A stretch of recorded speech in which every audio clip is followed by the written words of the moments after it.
Hello, everybody. How you guys doing? Ah, Ah! Hello, hello. Hello, hello. great. Things have gotten even more crazy in EDF. EDF. Because of course it does. Because of course it does. That's just how it rolls. That's just how we roll. Shay is here, so I don't know why she hasn't popped in. Grab her.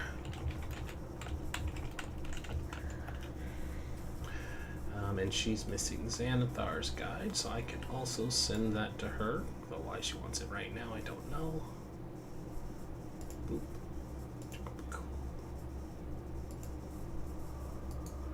When in doubt, check the treasure trove.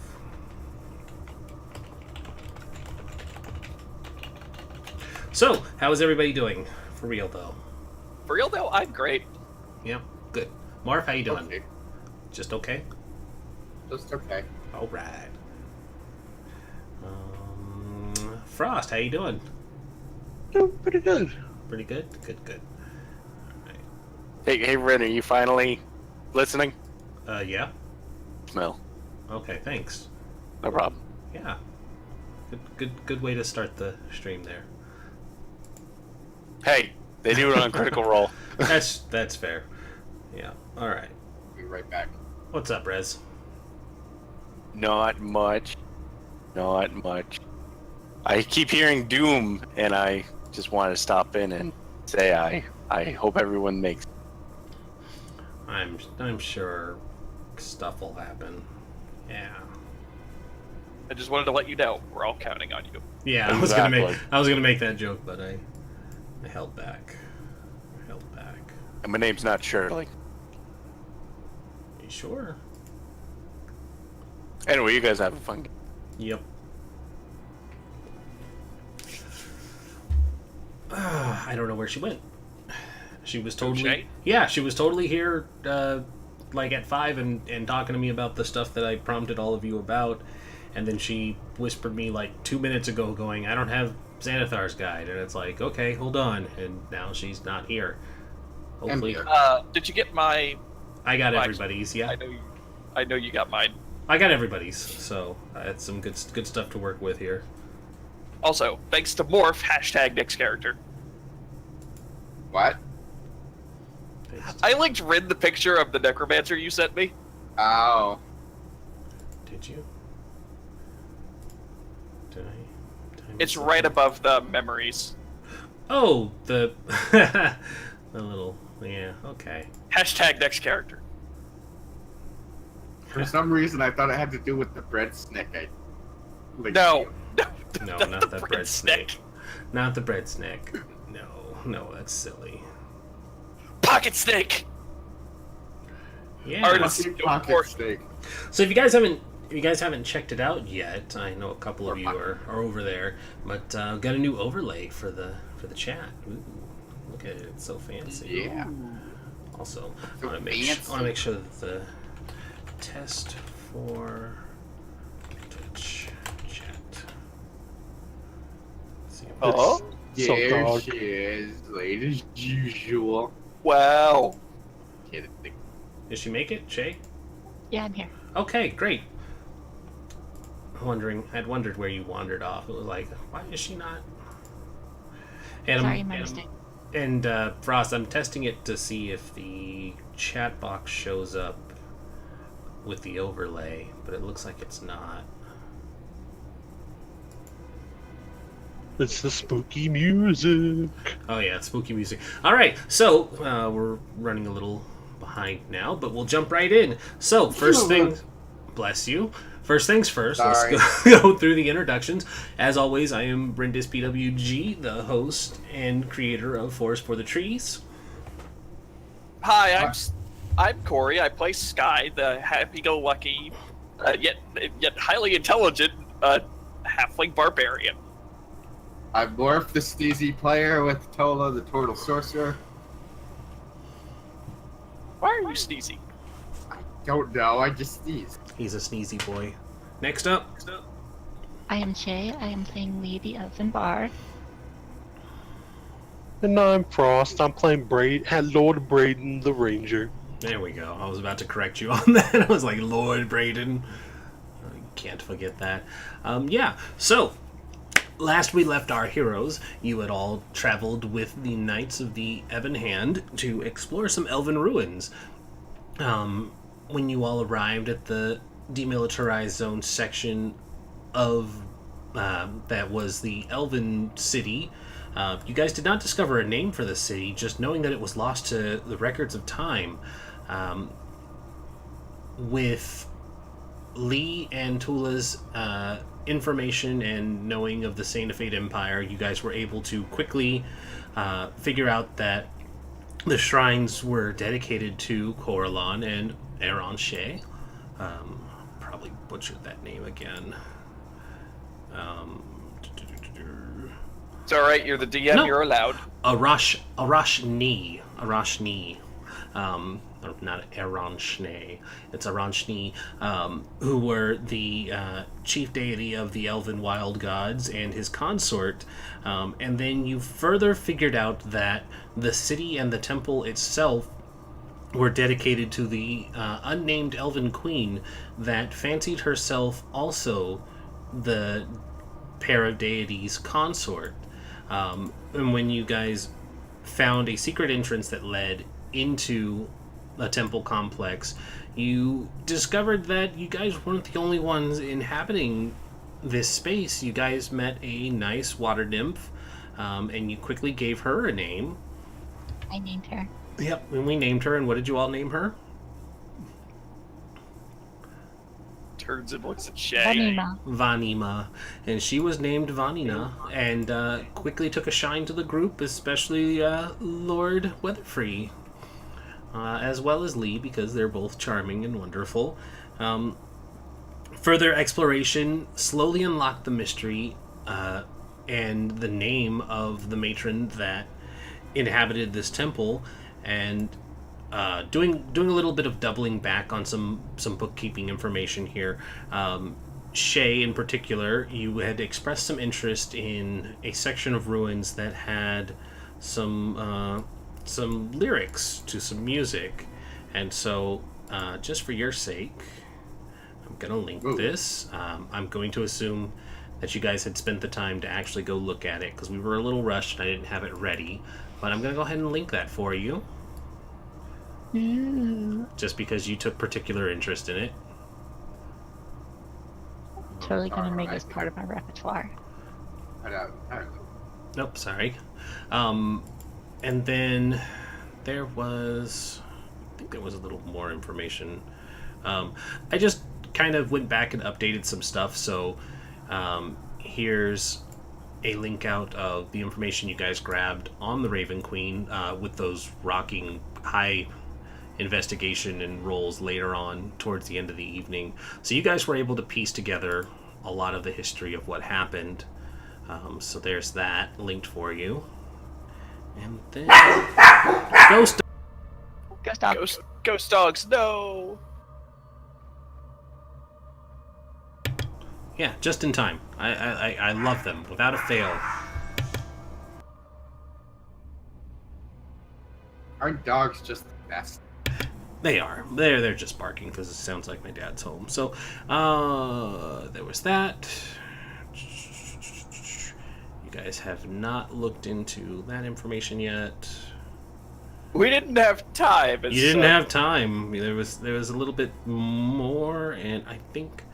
So I've been picking up the books we found as we go. Yep, information on Coralon, a little bit on Aroshne there for you. These are all, of course, in the journal tabs, but I'm more linking them for the stream so that people can see that they are there. But for the two Saint of Fate members, you'd pretty much know the Coralon information and how he kind of reacts to people and treats his worshippers.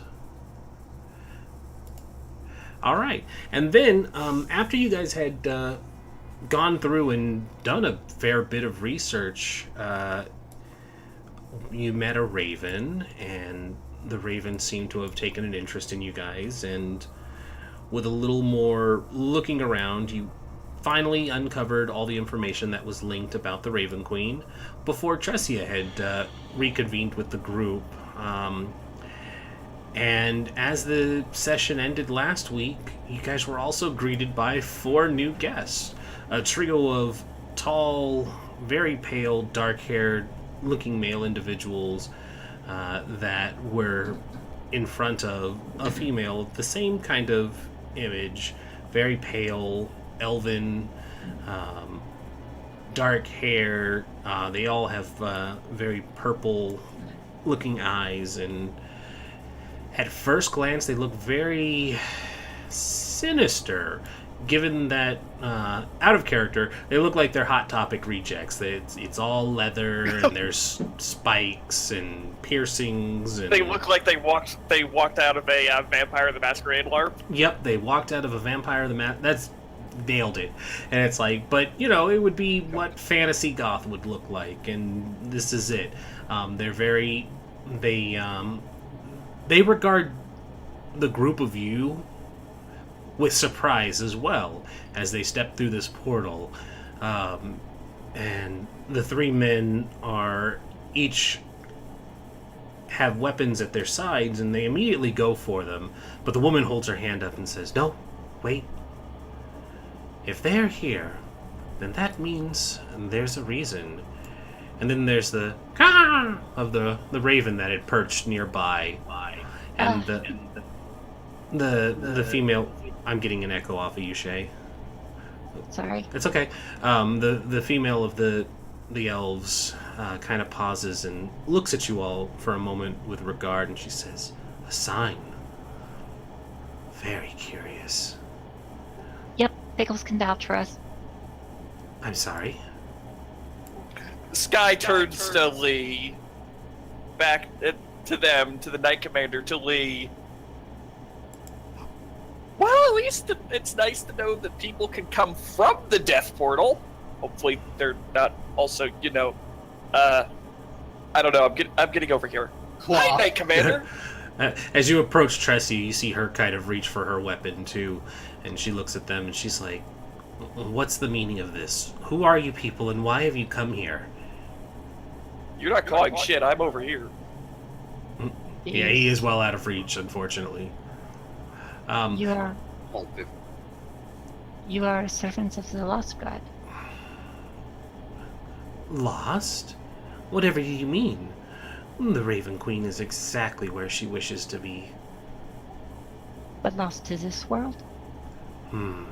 Perhaps. Or perhaps people just weren't looking hard enough. But you all seem to have been looking very hard for information. This is her temple, her city, isn't it? It was. No longer. Does she still have interest in this place? She has an interest in many things. The raven chirps again. This time it lands on Tula's shell and just kind of perches there. It seems the most advantageous spot right now. Hello, bud. Hello, bud. I gesture to the raven and say, "That's Pickles, by the way." Indeed. That's Pickles, by the way. It chirps again and it kind of picks at something on Tula's shoulder. It's cleaning your shell. Don't judge it. And they kind of regard you all again. They're like, "Pickles, of course, sure." So, we are just here, going about our own business. If you're not here to defile the temple, then we have no issue with you. I actually sought to restore part of it. No, don't do that either. Leave it as it is. It is as the lady wishes. But I'll offer you something better.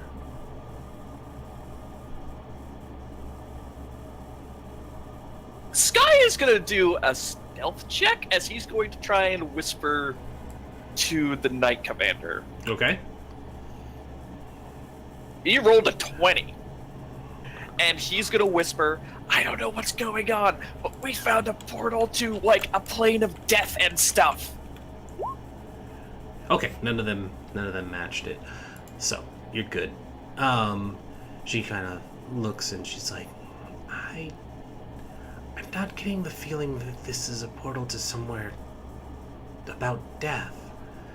These people don't have a very evil aura about them. Just dark. But death's not evil, death's natural. You're not The wrong. one time Sky chooses to not be an idiot.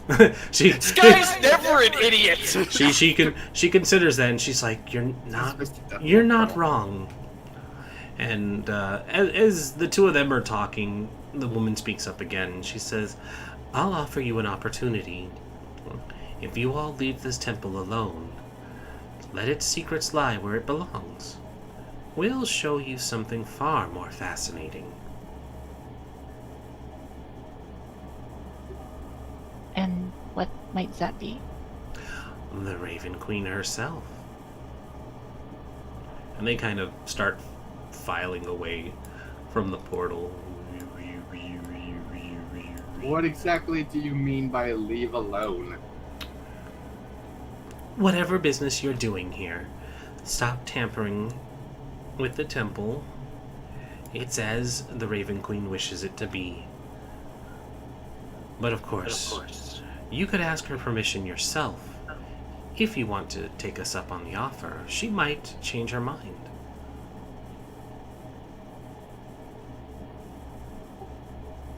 Whisper, whisper, whisper. Wasn't that the whole point of us coming here? Not visiting the Raven Queen, but word things.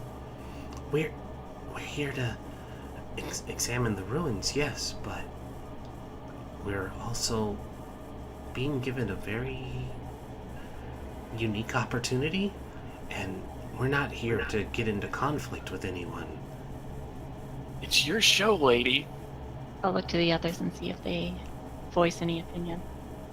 Tola is nervously glancing down to his pack.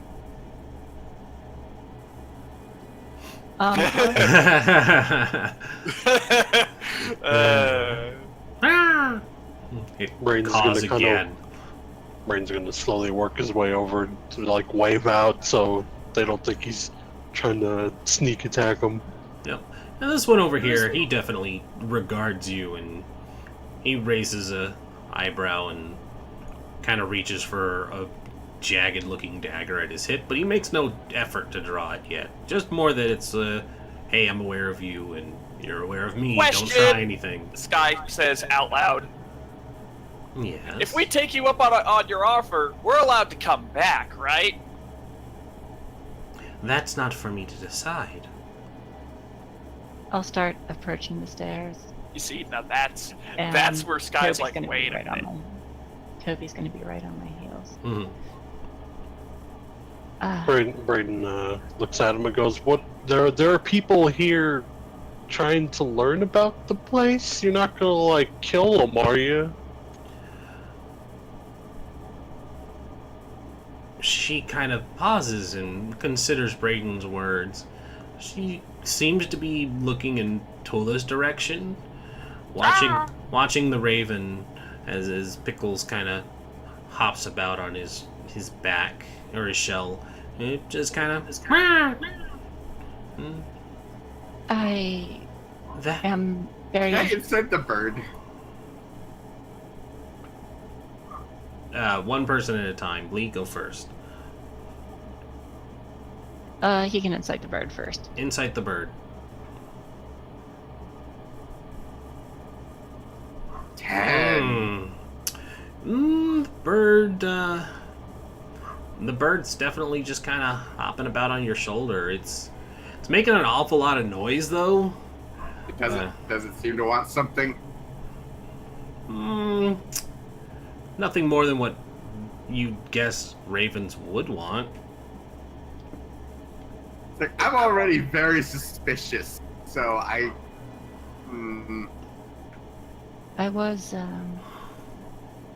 pull out the turtle skull and hand it to the bird. It pecks at the skull and doesn't really seem to care about it. Okay. I was interested in learning about the history of my people, and I was interested in bringing this place back to life, the city. And I still intend to fix that statue for Nina. But I don't have. None of this matters to us. We just don't want you to take the secrets within out. May I As keep for this the on? as for the short one's question, as long as they abide by the Raven Queen's rules, they will be perfectly safe. What are her rules? Don't take the information out. Wait a minute, but if we're... Quiet, Nichols. Wait a minute, but if we're given information, therefore we're not allowed to go out? So what's the point of beating the Raven Queen if we can't go back? You see Sky, the gears in his brain turning as he's like thinking on this way too hard. Yep, and Tressia kind of pats you on the shoulder and she's like, just relax. I don't think that's what they meant. Raiden looks up and goes, they mean don't take things from here. Like, don't, pick up books and leave with it, that sort of thing. Oh, what's it, Tola? That's why you're so fidgety. What's the skull on the table? Run. I reach into my pack as I'm talking. Well, I don't wish for any conflict here either. And I pull out the history of the Raven Queen that I took, and I hand that over. You were able to piece together the mystery. Interesting. Do you need the one of the Empress's coronation? I didn't take anything. I'm good. No, I think this will suffice. And she kind of gestures for the other elves, and you see them, they start making their way down the stairs. And they're gonna start moving towards Sky and Tressia. They actually just kind of brush past Tula and Toby without any real incident. But it looks like they're getting ready to head out that way. Not in confrontation with you two, with Sky I and look Tressia, over at but like they're gonna go Tressia. about their business. You want to tell the others that some people are coming their way and to not start anything? Yes, I think that would be best. If these people are going to be here within the temple, it's my job to make sure that the archaeologists know that we have to respect their rules and their wishes. This is theirs, technically. Technically is the best kind of correct. And yeah, the elves kind of like, he is a smart one. He will live long. And so As I hand the history of the Raven Queen to the lady in charge. Okay. She kind of takes him for a moment and looks him over, walks over to the edge, hands it to one of her companions, and then looks back to you all and she says, so, you're all agreeing to at least leave the information here, but I still think that deserves a reward. To meet the Raven Queen, you mean? If that is your desire.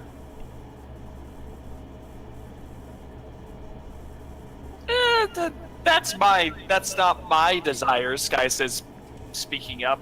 I don't really know if I deserve anything, but I don't want to go into the scary death portal. I admit my interest. Honestly, I'd just be satisfied if you were a little less ominous with the way you word things. Scary death portal. Raven flitters from Tola's shoulder to land on her arm, and she says, we're not phrasing anything ominously at all. I'm being very straightforward with you. You'll step through the portal if you desire, and you'll have an opportunity to meet with Our Lady. Will you return at the same time? That is not for me to decide. If she feels that you can return here, then you will. If you are able to return, then you will. I look at the Shidarkai woman. I then look at Toby. I then look Lee right in the eye.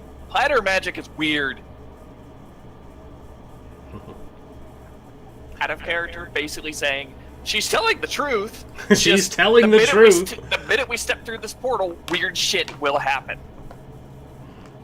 I promised Nima I would fix her, I would fix her home. I think her home is fixed.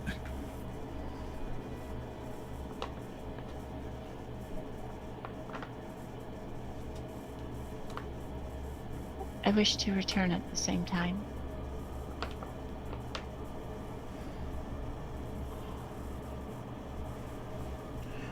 You wish to be able to return? At the same time. I don't want to go through the portal and then come back 10 years later. Oh, that's what you mean. No, nothing so severe as years.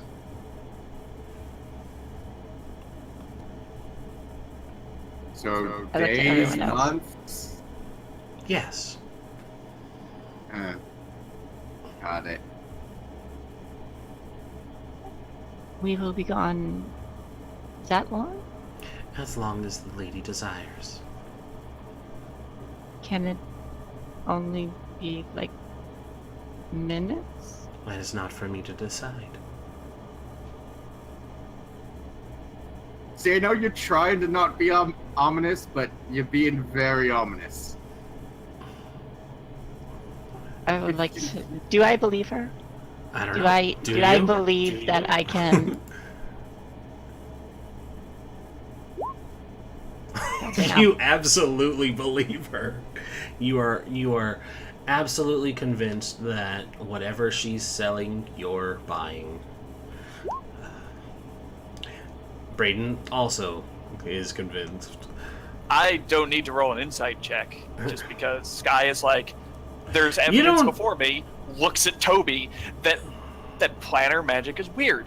And I know that this is a death portal. You don't get the feeling that she's lying to you guys. Oh, no. No. I'm telling them. You don't get the feeling that she's lying to you guys. She's absolutely being aloof, and there's reason for that. She's saying that it's not for her to decide because she's telling you guys you're going to go meet a goddess. She's just a mortal. She has no say over how long you'll be there. She's already told you guys that if the Raven Queen feels you can leave, then you can leave. That's the out of character breakdown of how the conversation went. She's offering you a chance to go to the Shadowfell and meet her goddess in exchange for, the shenanigans you guys were doing in here. I look to the others and wait for their opinion because I want to go through the portal. Braden's lost in thought right now about it. Tola shrugs. It's interesting. It's probably the best chance he's going to get to learn some things, and it's still also his people, but grain of salt. Agreed. Yeah, I mean, Captain. wouldn't hurt to look. Captain, will you be joining us? No, I will be making sure that everyone here is safe.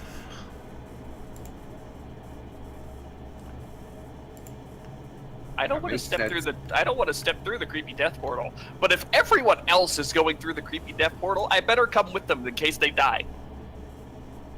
I mean, to make sure they don't die. It's not a death portal. Sky just points at it. It just dramatically points at it and stares at the turtle. Then what do you call that? A portal.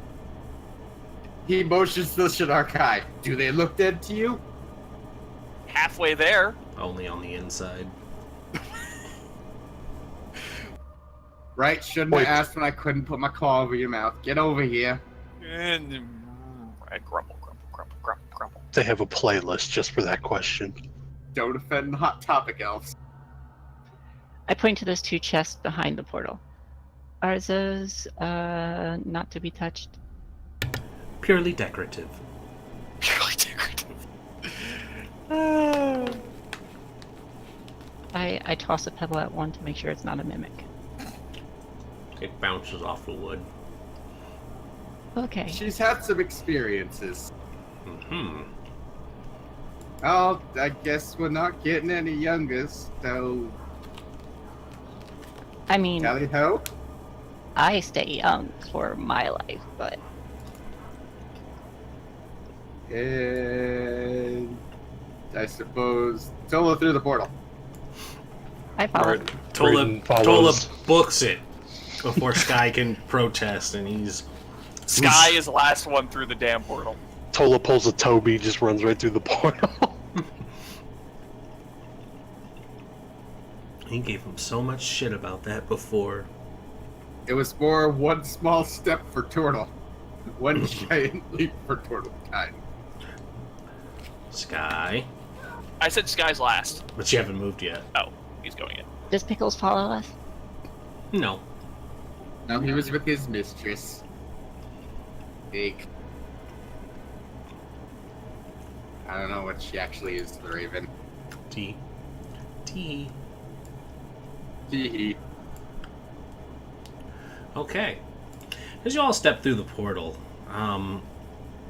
it feels more like you step through a large bit of haze and fog more than a magical swirling vortex of magic.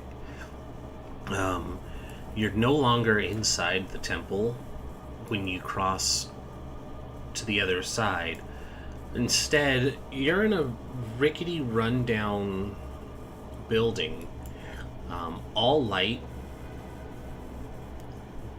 is very dim because you still had your torches on you, but they don't seem to emanate much farther than what would have been a candle. The boards and the floorboards, the floorboards and the wall panels all look really run down, decayed, and like nobody had actually been there in decades. Not the same kind of decay and ruin that was in the demilitarized zone, but more muted. Everything is duller. Lee's hair is dull, her clothes are dull. Everybody's general look is a little more gray washed. I look at my torch, I squint at it, I snuff it, put it back in my pack. I miss my color. Who else had a torch? Tola did. It was me and Sky. As Sky puts out his, the only light remaining is the single candle light that seems to be emanating off of this burning torch that Tula's holding. Like, is it pitch black or? Oh yeah, it's dark.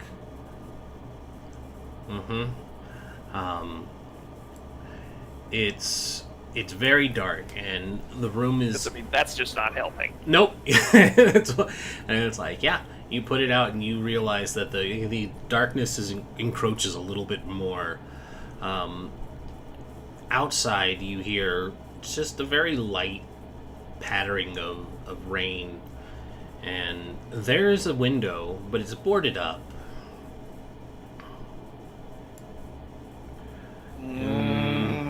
Is there just a window? Is there a door? Or anything? There's a door, and the interior of this room looks like it was a living space, but it's dusted and moth-eaten, and everything's just very dull, lifeless. Oh yeah, coming here was a great idea. I'll go open the door. Hello. As you open the Raven door, Queen. As you open the door, Where you guys had left appears the woman that had addressed you all. She steps through and she's like, "Oh, yes, I should really clarify. You shouldn't be going out too far alone. I'll come with you and make sure that you can reach her, because if you linger too long, you'll get lost." She lets that hang in the air. I do not want to get lost here. That does seem like a bad time. This is like the opposite plane of what I'm akin to. And what are you akin to? It's very wild. And she doesn't smile, but it looks like there's like the faintest shifting of her lips, like she's trying to form amusement, but the ability is lost. And she shakes her head and she says, "No, you will see nothing like that here." This guy just he walks right up next to Lee, who can see in the dark, correct? Yeah. Out to 60 feet. Walks up next to you and just grabs a hold of your skirt from the side. Yes, Guy? So I don't get lost. Okay. I'll hold on to his Well, arm. somebody put And out I'll his hold on to torch. Toby's arm. They weren't doing anything anyway! I'll walk arm in arm between Toby and Sky. Okay. And so My arm is way up here, apparently. it's an awkward sort of thing. But yeah, you're able to get up there, and it seems more like she's holding your arm than you're holding hers. Right. And Good work. You okay? her blork. Let's see. Hold on 1 second. Time to follow the Great Road. It's wood. It's all wood. I've got wood. Whoa. It's like the story where everything is gray until you get to another world, and then everything's vibrant, and you follow the brick road to meet the wizard. I don't think I've ever heard that story. Sounds made up. Worf never watches movies. I've seen the movie. It just doesn't seem like it'd be a thing that actually happens in the fucking D&D world. Hey, you don't know that. I don't know that, which is why I told her doesn't go out and see fucking plays. So defensive. I mean, hey, there are flying monkeys, so... There are flying monkeys, that's true. She's got you there. Does she? Yes. I just said it, yes.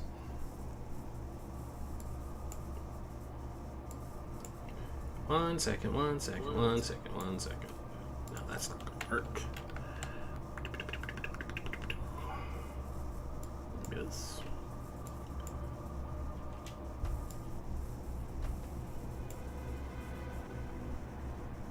That's fucking terrible too. Alright, so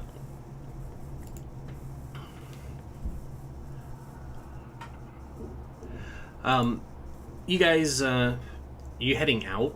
You're just gonna start walking? Make sure I understand. Well, isn't she the guide? Yeah, I guess we're gonna follow... I was trying to understand what Lee is doing. I guess we were gonna follow, the Shadow Kai? Not. Okay, so you guys are gonna follow her. My name is Very Lee, by close the together. way. So as you guys make ready to leave, she kind of like holds up a hand and she's like, "Not just yet. We need to go over a few ground rules." You see, I asked this before we left. Well, you asked certain questions, but we need to go over a few things.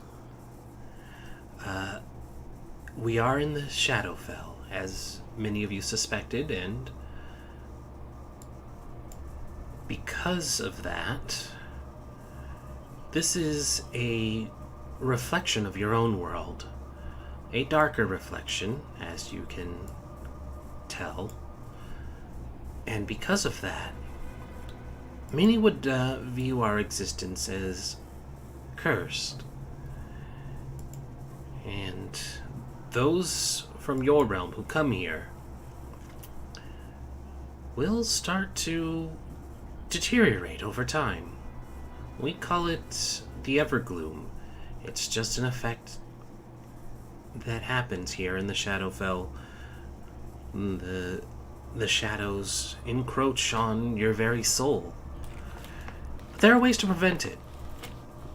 Ways that will keep you all here and anchored to the material plane so that you don't have to suffer these effects.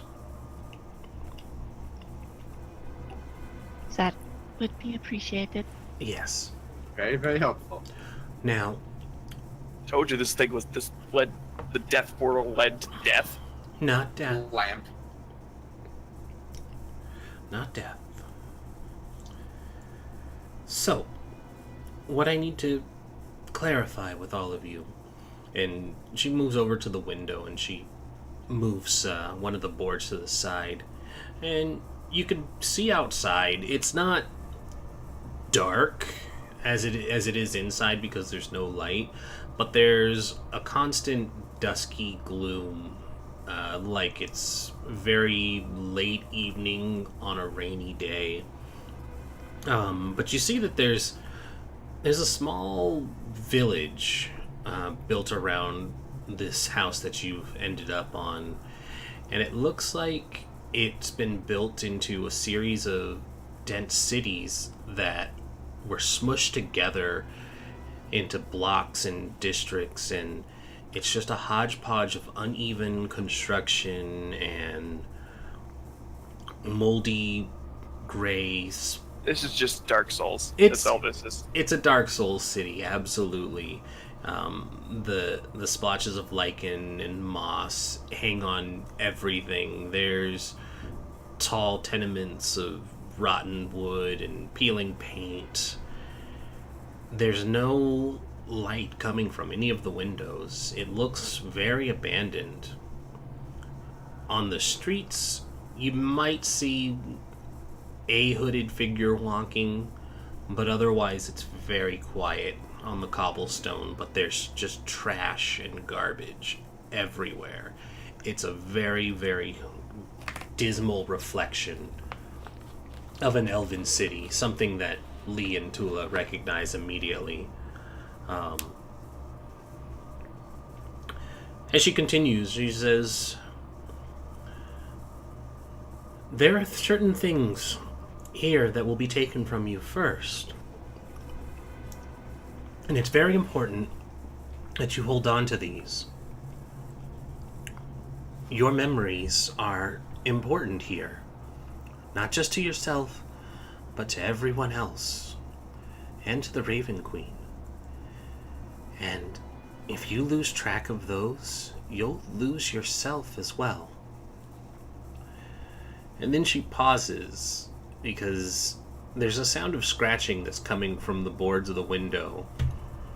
And as she goes to inspect it again, the boards fly free, and there's hundreds of ravens that fly into the room and start fluttering around you all, and fluttering around her. And they're just rah, rah, and cawing and pecking and scratching at her. They're not touching you guys, but they've pretty much overwhelmed her, and you quickly lose sight of her in the mass of these fluttering black feathers. And as quickly as it began, it's gone.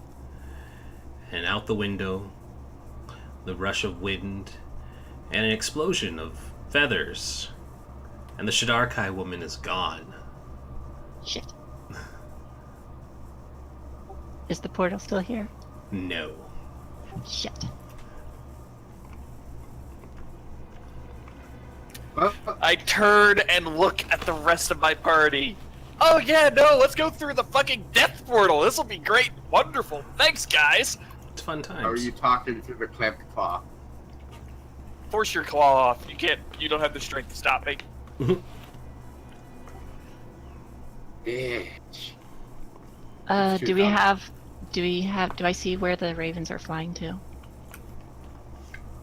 You lose sight of them after a while. Your dark vision doesn't extend far enough, but it looks like they headed into the town proper.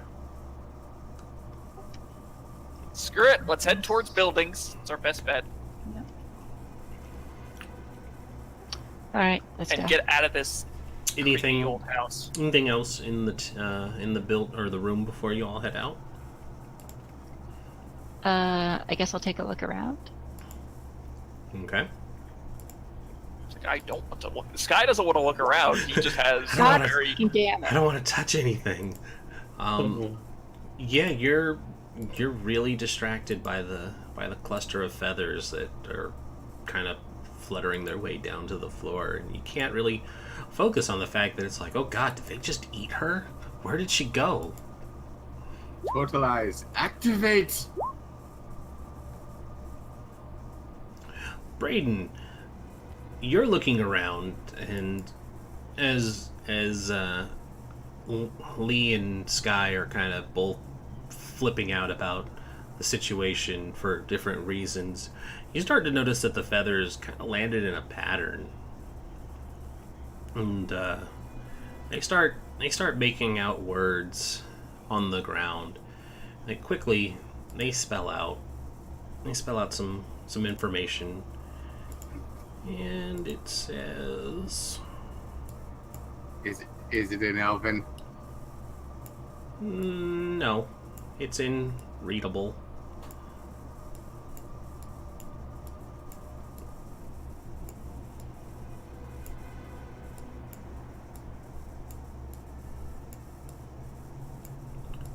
Yay, I love mouse drawing.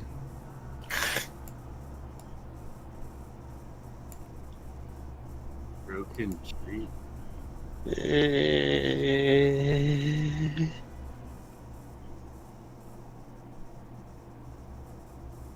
It's gonna kind of slowly stand up and start looking around a little bit, and look back down and read the words again.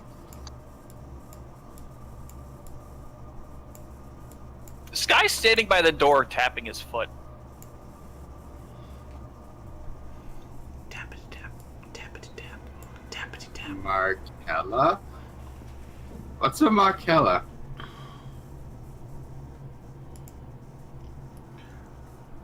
Tappity tap, tappity tap. It's very Does that- muted, but Sky, you're tapping as hard as you can, hoping that they can hear you, but the sound just seems so No, much I'm not softer. hoping they can. I don't. This guy is just like, I don't care if they can hear me, but You're tapping away, and you're noticing that it's much more muted than it would be on the material plane. And you're like, that's weird. It's not.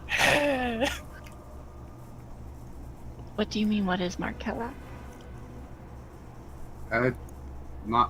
There's the feathers are writing things. Do I know? See over here, there's the words broken dreams, and then there's one over here that spells Markella. Who's Markella? I don't know. Does that sound familiar to anyone? Guessing whoever broken dreams is relevant too. Maybe it was our guide. Maybe, but that seems a bit odd. She said something about our memories and this being a realm of secrets, so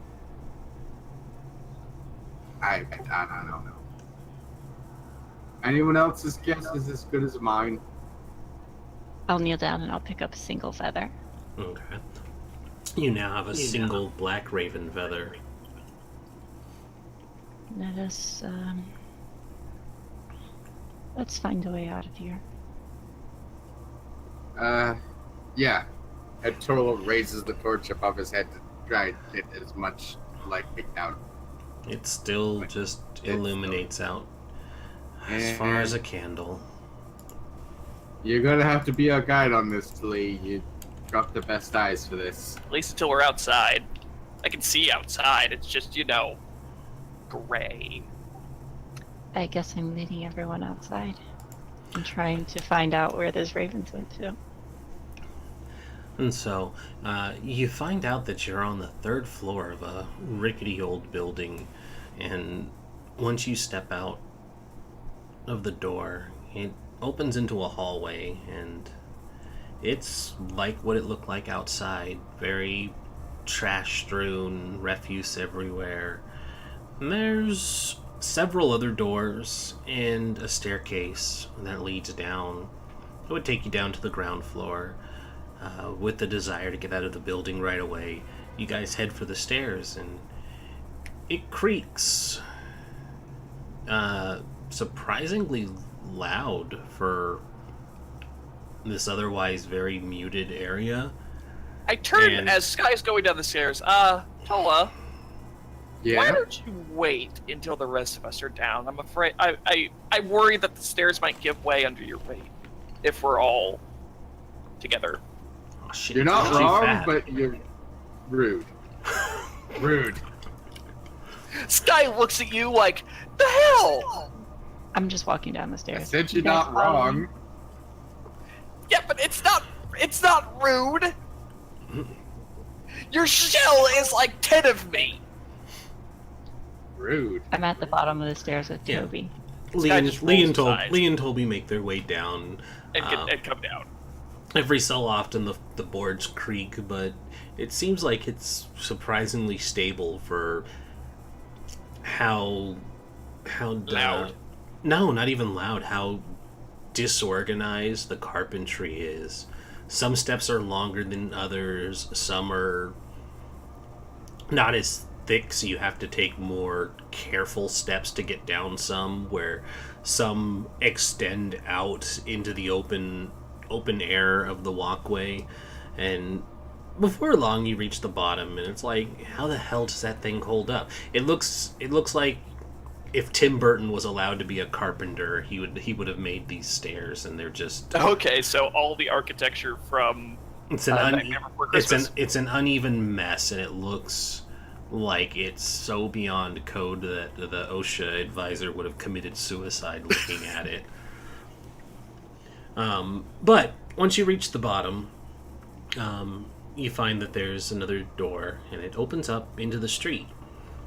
And like before, the rain is coming down, and it's very gloomy out, and it's dark. It's perpetually late evening. You can see now. Ooh, excuse me, there's a burp. Oh, squelches his torch. You can see now, not far, because it's very gloomy and dark, but it's enough that those of you without dark vision can still comfortably navigate. As you're looking around, you see the streets go in both directions through some alleyways and around these buildings, but there's a number of doors. Some of them have signs for shops, and some of them just look like residents, and occasionally a hooded figure walks by, or somebody with a mask will move down the road on the opposite of you and disappear down an alley. But nobody kind seems of to mask, like a be just straight cloth covering, or just porcelain Okay. mask. There's no real features other than eye slits, but it's a white porcelain, and they stay hooded to cover up from the rain, and so all you can see Speaking is this. of rain, Sky puts his hood up. I'll stop someone if we get close enough to one. Okay. As you approach, hold on. Click the wrong thing. Yeah, so approaching, you see that there's a little urchin, a small child who's kind of got like a little stand set up, and it looks like they would be begging if this was a busier city or a town where they could actually get some money, but they're just kind of sitting about. And when Lee approaches, the child looks up, and you can see that there's a child-sized mask, but the unmistakable long, pale ears poke out, and she's not wearing a mask, but her hair is dark and cut short, and the straps of the mask fasten it to the back of her head so it stays up. But she looks up at you. Excuse me. Yes? My friends and I, we were invited to meet the Raven Queen, but we do not know where to go. Oh. Could you point us in the right direction? You're going to want to find Markella. How did you get to Broken Dreams without knowing how to even get there? Our guide kind of got whisked out the window by some ravens. These four idiots walked through a death portal, and I followed them, making me the biggest idiot of them all. What's a death portal? So Markella, who is that? She's the arbiter of memory. How do you not know that? Nudge those people with Arcana checks. We are from Like, we're new. we are from the material plane. What's a material plane? A plane parallel to this one. What's parallel? I hold up both my arms parallel. What's a plane? What? What's a plane? A world? If you could see her eyes, they'd be large like saucers, and she just kind of nods, and she's like, "Okay, you people are weird." Yeah, probably. That's my catchphrase! So, you're new, and you're not from around here. You guys are gonna die. Yeah. This is it's why I just called not- it a death portal. I still don't know what that is. Do you all have touchstones? Could you Touch. what are touchstones and how Sky do at they this work? point just throws his arms up and starts pacing a distance from the group. Sky, do not go far. He's not going very far. He's in visual distance. He's just like, I've had enough, and his temper is rising, and so he's gonna just work off some steam. Pulls him back. So what I already forgot because Sky stormed off. What kind of stones are these? A touchstone. What do they do and do you have any?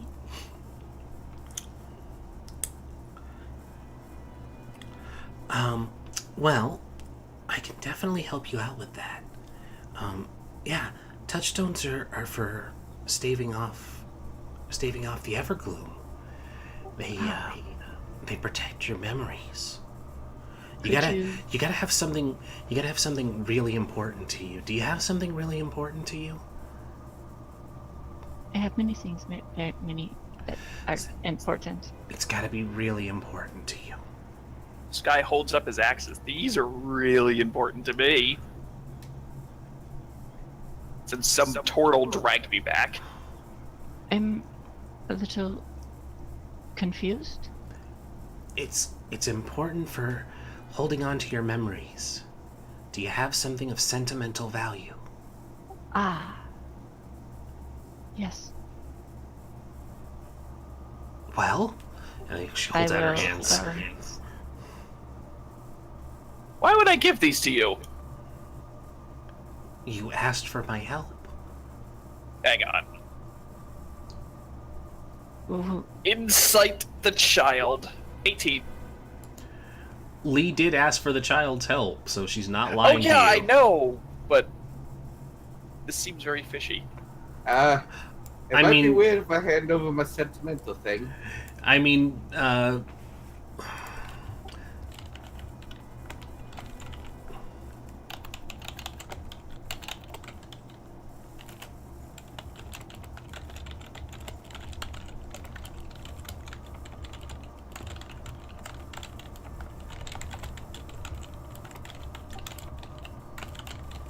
I'll take out my pan flute. You're gonna make me do this, aren't you? Are you? Also, Rin, I figured that's why. It's... Well, that's what I'm giving you the thing to your question.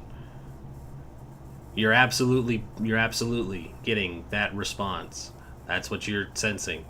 You wanted confirmation. It's like, well, these are pretty valuable to me as well. I say, pulling out 10 gold coins. Why are those valuable? Oh, they're shiny.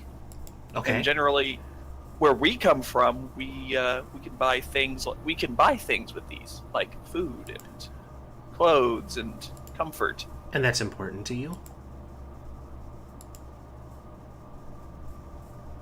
Sometimes. Okay. I'm, So he looks back to Lee and he says, "So what is that?" this is my pan flute. I got it from a friend from the Feywild. What will you do with this? You wanted me to show you how to make it a touchstone. I'm gonna do that. Will I get my pan flute back? Absolutely. 16.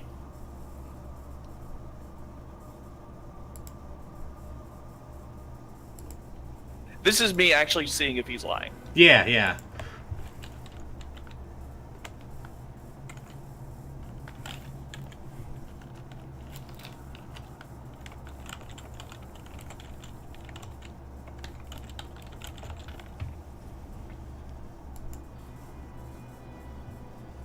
I walk forward and I gently take Lee's hand and I pull her away from the child. What? Sky, Well, hey, no, touchstones, they're important. You need it. She's not here to help us. She's here to she's here to beg for money. I've seen this before. I walked through a lot of towns. I don't on need my way. money. I need important things.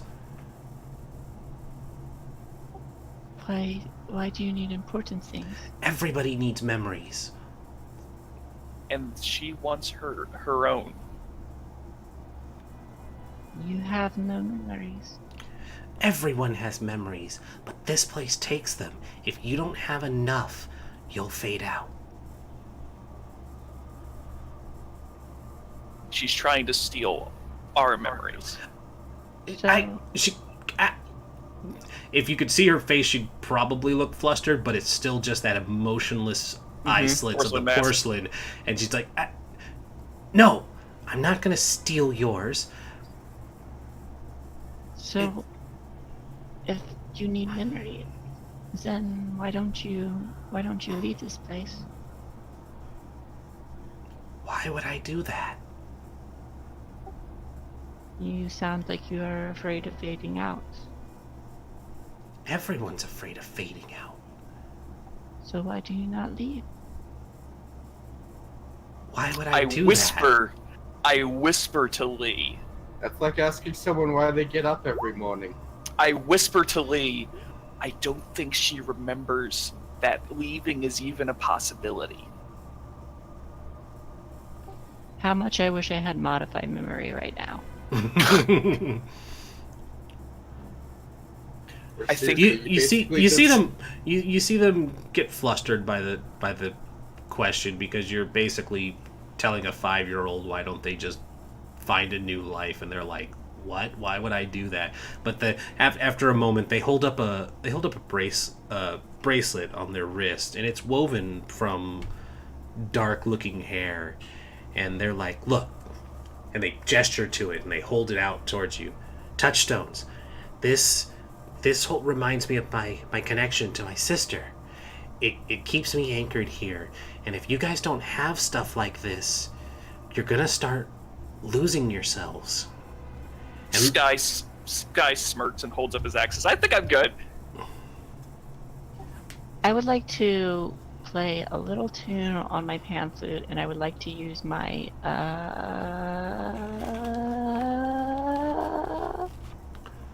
Enthralling performance ability to charm the kid. Why?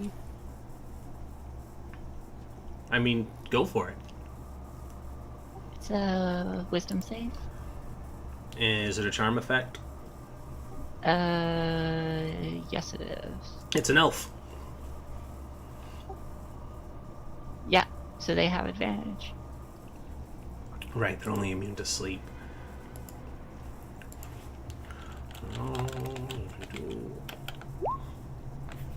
What was your DC? It is 14, I think. Yep, 14. Which one? Wisdom? Wisdom, yep. Okay, they're charmed. So, and this is my undetectable charm ability. So, do we really need these touchstones? Yes.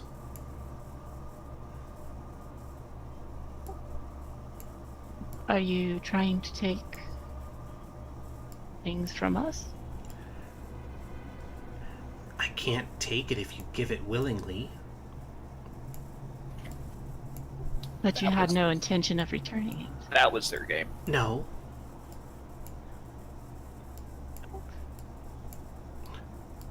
Would you help us get touchstones? We have the... Sky sighs and turns to Lee. We have them already. Touchstones are Touchstones are mementos. mementos that remind us of where we came from. My father, I say, holding up my axes, gave me these the day that I left. He told me to bring these back, along with tales of my adventures, so we can share them together. Okay. Yeah, he So- gets it. Those will work fine. And so, as long as you understand that you have them, and you don't lose sight of yourself from being around here, you'll be fine. Sin, This will at least have make you a ever- great tale. I survived going through a death portal. Yay! Well, you haven't gotten back to the other side yet, so No, I survived going through it. What is your name? I say it, I run up and I boop the turtle on the nose. Boot the turtle. good luck reaching. I can jump. What is your name, child? Give me an athletics check for that boop. Boop. 24. Shit, he booped you. He booped you good. Their name is... Oh, come on. There was a name table for the Shadarkai. Where is it?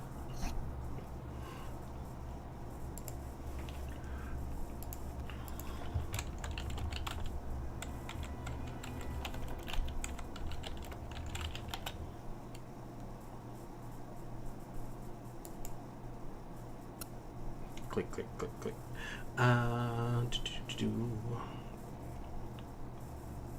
Gita. Ghita. Gita.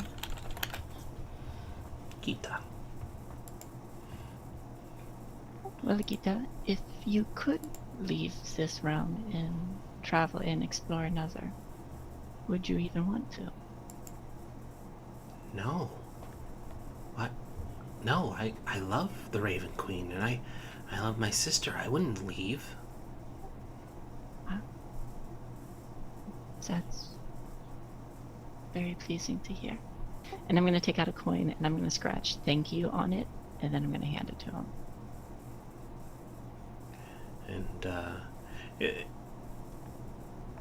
she kind of hesitantly reaches for it at first, where when Sky had shown the coins, she didn't really react, but this one she seems to take interest in, and when you hand it over to her, she looks at the words etched into it and she says, I'll treasure this memory.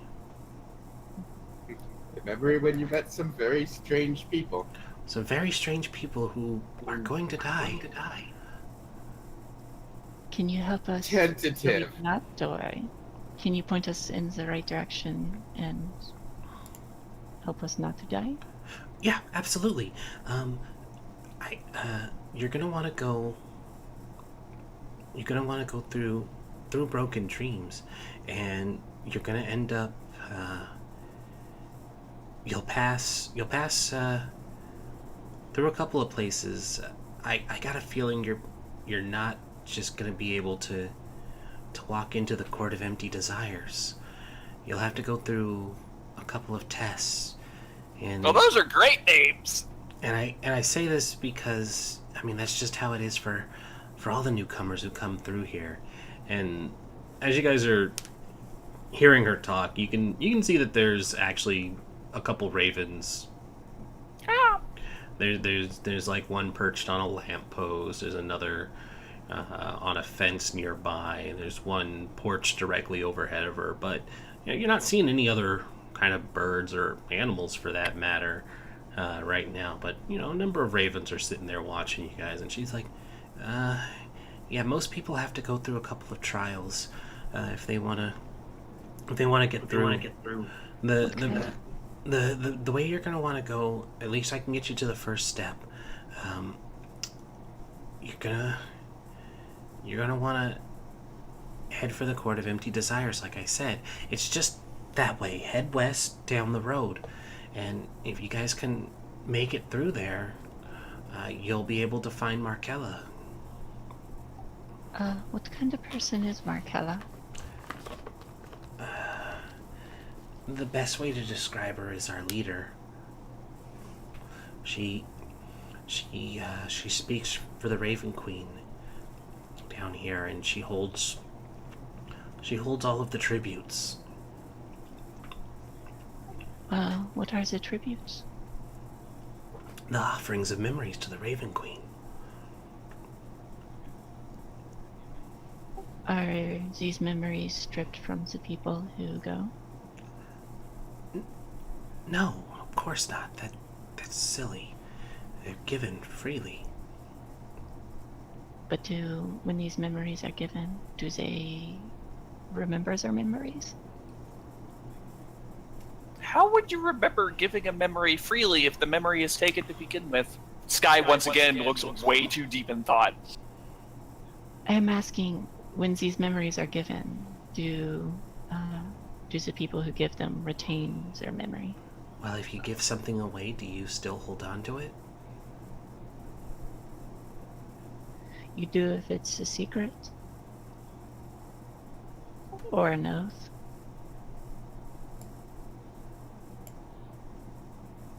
I think it's a little more physical in this play. It's like, damn it, you're technically correct.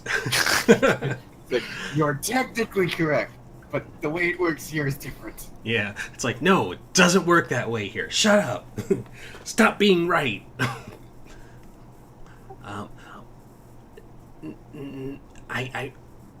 I don't really know, but it's something you'll have to discuss with Markella. If you give the memories to the Raven Queen, they're hers.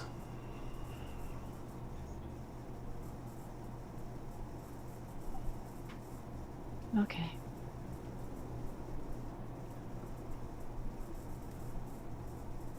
So, first step, kid?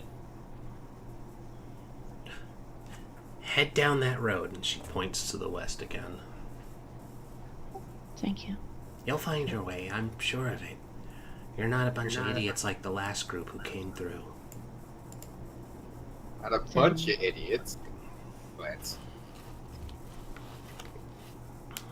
Then,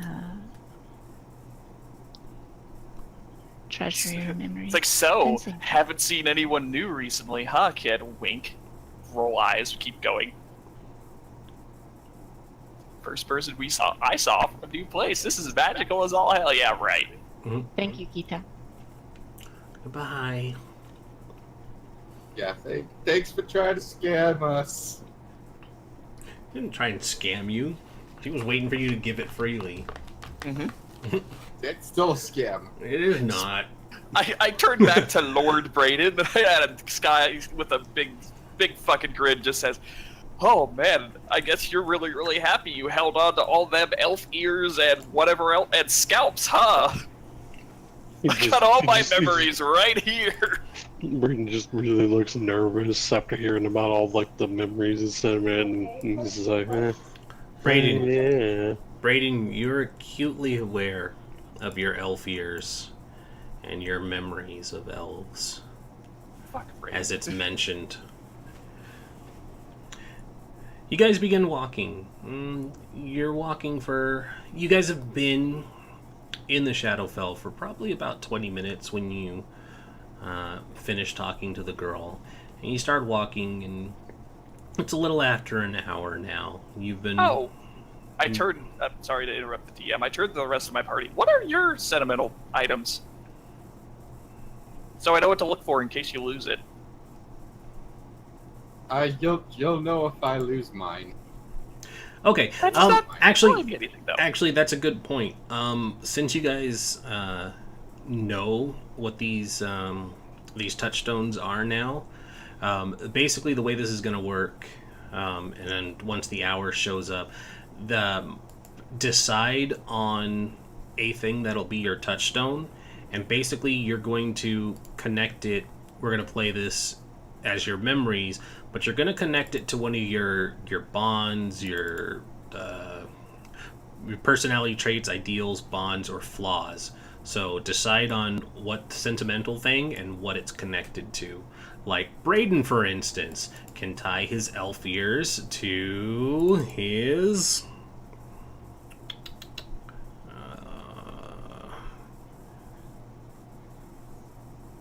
to his ideals, and he definitely knows, or even his bonds for that matter, but he definitely knows what memory that would be associated to if he happened to lose some memories.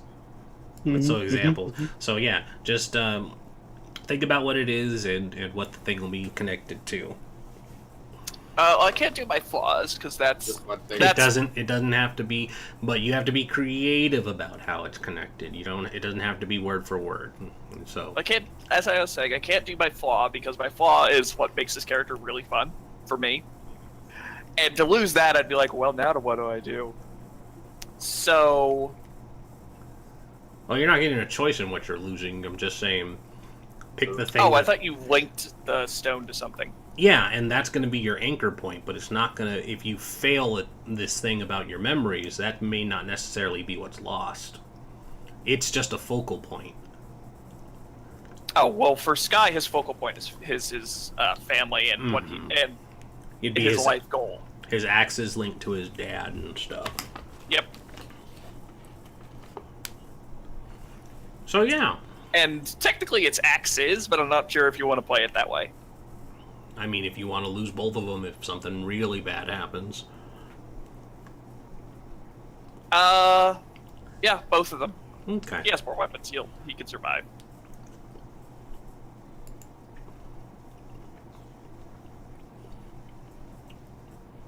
Thor's got his elven shawl. Alright, so with that aside, after about an hour of walking, I'm going to need a wisdom save from everybody, and you'll be at advantage because you did figure out and identify what your touchstones would be. Okay, well, my wisdom still sucks. I still rolled a 20. I also rolled a 20. And it's like, thank goodness for advantage for Lord Braden. Yep, y'all would have been fucked if you hadn't figured it out. Okay. I would have been fine. What are you talking about? Y'all would have been fucked. God damn it, Red. So yeah, the gloom is ever present, and it's constantly gnawing at your guys' memory, or at the back of your minds. It feels like it's invasive, trying to get at everything that you guys hold dear in your memories. By the gods, it is way too quiet. It's quiet. The silence is every so often broken by the caw of a raven or the startup of some more rain, but it's always just a light, hazy drizzle. It's never a downpour, and it never quite lets up. But there's always just this feeling of dread and that something's watching you guys. You can see shadows that move across the walls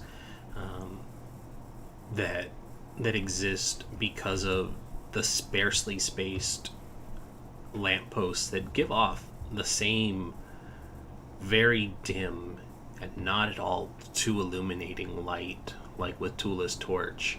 It never gives enough light to really brighten the place up. And because of that, the shadows just seem to move on their own. As you guys are traveling deeper into the town, you're seeing a bit more of the Shadar-kai. And by more, it's gone from 0 to occasionally 1 or 2. And it's not long before you guys hear something down an alleyway as you're looking for the Court of Empty Desires. A scream comes down this alley, and one of you give me a D4 roll. Dice roller, go. 2. It's always her. It's always Leah. It's always Lee. Lee, the scream is familiar.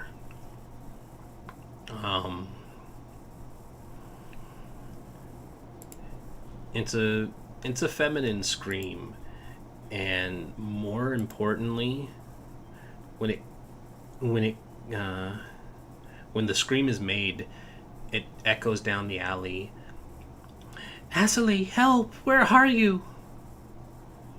I spin and I. But everybody heard the word Azalea. Well, you heard the whole thing, but it's down this darkened alley, and there's also the faint growl of something down it as well. My sister. I grab Lee's hand. She's. Not I try here. walking Not that here. direction.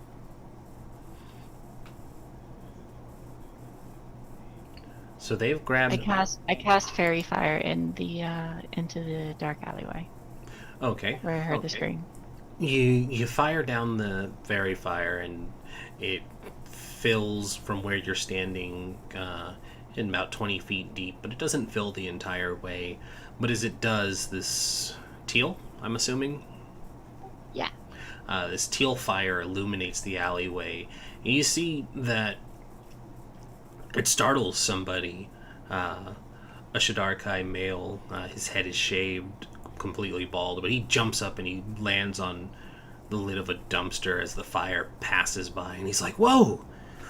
What on earth are you doing?"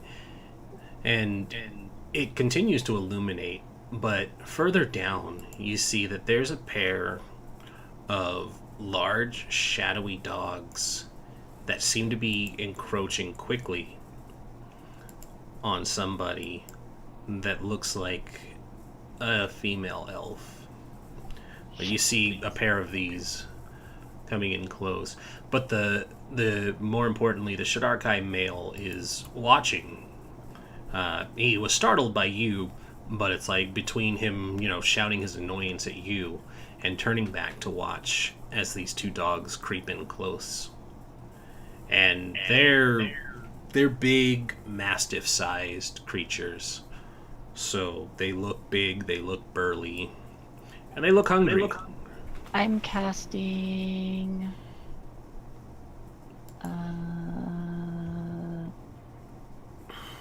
Vicious mockery on one of the encroaching dogs, the closest one.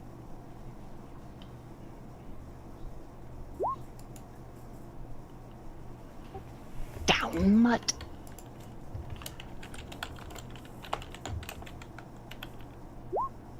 Okay. Yeah. So that dog is hit by the psychic magic, and it kind of shakes it, and it gives that whimper sound of a dog that didn't like whatever just hit it. And the hunter turns and he looks at you and he's like, "What is your problem, lady? Let the dogs eat."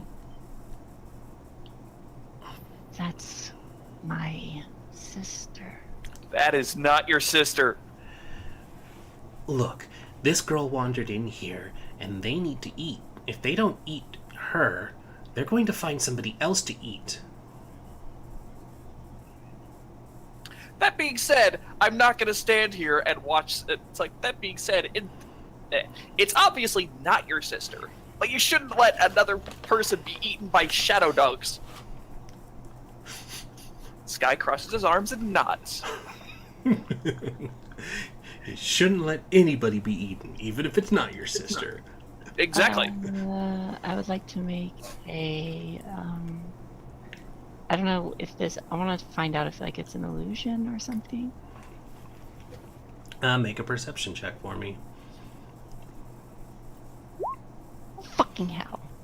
Yeah, it looks absolutely real. And as you're looking down, you definitely see your sister. And the Shidarkai who's watching, he's dressed in dark leathers, but he's got a chain wrapped around his wrist, and it looks like it's spiked on the ends. But as you guys are talking about interrupting feeding his pets, he's looking a little more annoyed, and he starts twirling the chain a little bit, and he's like, "Look, guys, you don't want to mess with this. You don't want to mess with them. Just let me feed my dogs, and we'll be on our way." Call them off. He sighs, and he looks at you, and he says, "Do you have something else that they can eat then? Because they're going to be really hungry, and if they don't eat her, then..." I'll take out some rations and toss like some dried meat to them. You're going to need a lot more than that.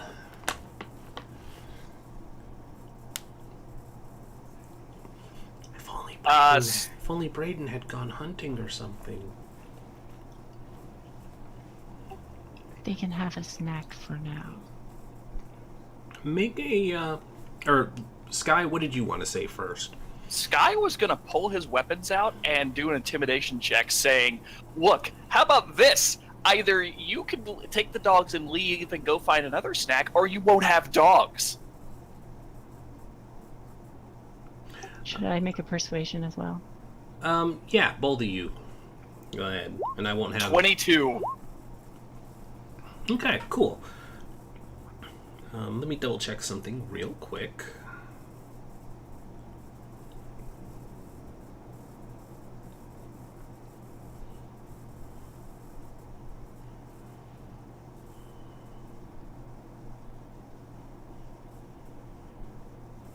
Alright, I tell you what.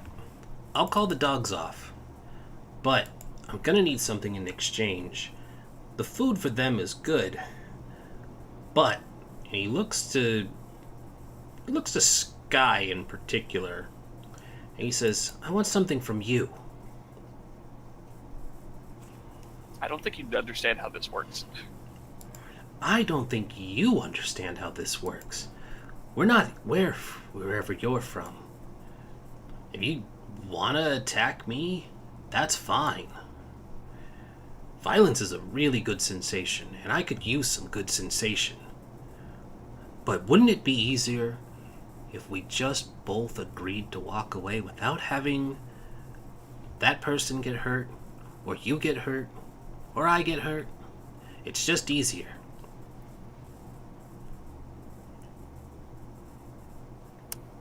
My eyes are still locked on my sister, or the image of my sister.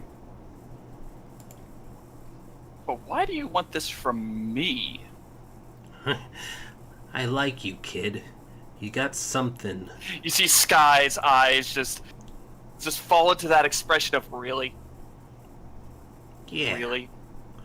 I want you to do something a little uncharacteristic. Humor me. I'm waiting.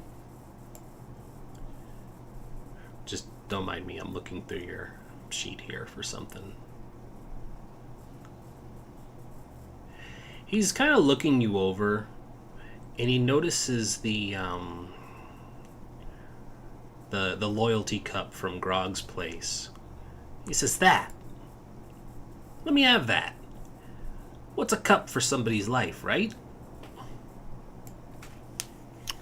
what you're actually saying is what's a memory for someone's life. Sure, if that's the way you want to play it. My memories are my own. You're right. And But it's do you want your... It's Look. like, and... Look, if you're holding that much sentimental value to it, is it still really worth a person's life?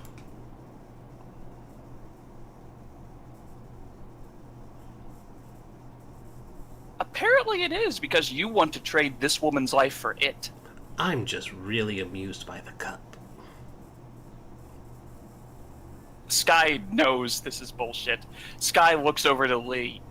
It's like, should we let his dogs live and let him run? Because I'm not giving him my cup. That's fine. I just don't Feed him want to the dogs. Even if this is an illusion, I am not very fond of seeing it. And Sky turns back. You have two options.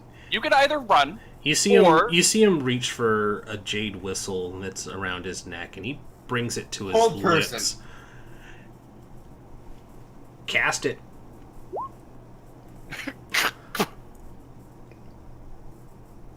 What's the save, Morph?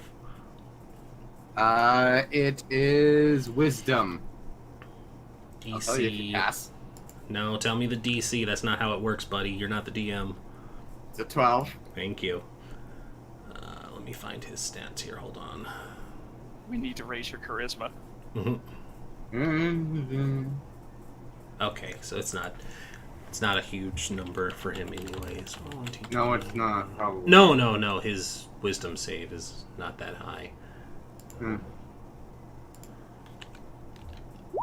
Oh shit! Nat fucking 1. Yeah, he goes, and you're. It's clear that he's not, playing the game anymore, and he's about to blow the whistle to call the dogs on the person, and as he does, he just. You guys don't see it because Tola's behind you, the two of you, but he freezes, and he doesn't move at all, and he's just completely tense. I just go, good job, I say, pointing it at Morph. I then happily skip forward. Literally, Sky is skipping. Mm-hmm. I'm gonna run up and try to grab my sister and pull her away.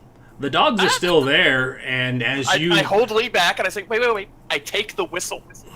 Mm-hmm. I then walk back over to Morph. You think this is magical? Lee Do I think or it's Sky, magical? as you touch that whistle, touch things that don't belong to you. Yep. Hold on, where is it? Here we go. I'm going to whisper something to you. Okay. I'm believing I'm just taking one of his memories at this point. Because I'm like, oh, this looks important. Yoink. And this is an overriding thing, so it's currently in place of your existing. Oh, God. Okay. This overwrites what Because I you currently have. yeah, currently have. So you don't have to replace it on your sheet. Just have it override the way you're playing Sky right now. Okay. And you don't of course, you don't know that it's because of the whistle, but while you're holding it, have it on your person. It's there and it's protecting that particular thing.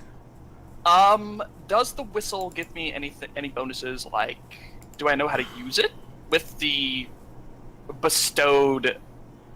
It gives me the this effect. Do I know how to use it for when No, it's just a common well-worn jade whistle. So if you have handle animal, you can absolutely use it as a instrument to try and ring these dogs in. I don't. You Sadly. could still try. Am I able to use my fairy fire that's still active to make it flare and try to scare the dogs off? No, because that's not a thing it does. Damn. Well, I have the whistle now, and I put it around my neck. And fuck it, I whistle into it really quick, and Sky just says, "Here, dogs, come on over. And Stop harassing the poor elf woman." And give me a handle animal. 10. At least it's not a 10 with a 20 under it. The ears perk up of the two dogs, and they kind of turn and they look at you. They see the tensed up Shidarkai, and they look at you because you had the whistle, and they kind of trot over to you, and they notice the rations of dried meat, and they deviate their attention from you to the dried meat that Lee had taken out and start munching on that, leaving the cowering figure. Okay, now I pointed at the cowering figure. Run. Just go. Run away. Don't touch her. I'd say pointing back at Lee, who I assume is just running on ahead. Shit. I'm happy we saved the dogs. This guy says out of nowhere. Lee, as you start heading over, and Sky is like, "You leave, run." You're getting closer, and you can see it's your sister, and you feel joy at seeing them safe, but then you hear "ah," and another swarm of ravens swoop in before you can reach her, and just like the way the guide had been taken, this swarm picks her up and carries her off in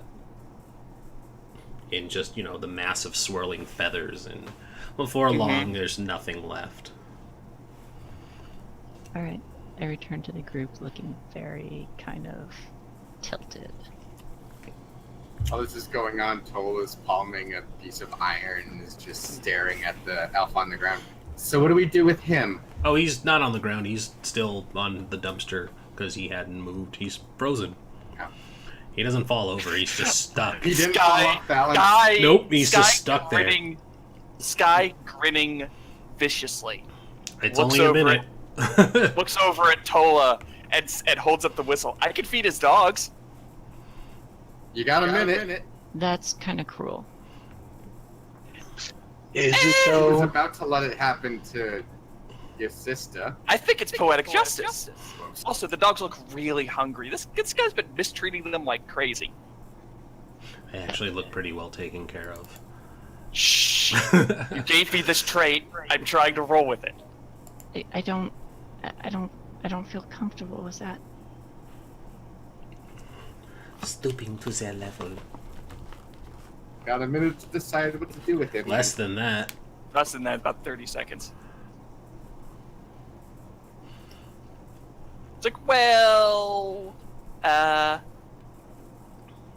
this guy just shrugs. You got 30 It's my seconds. You whistle can now, rob him.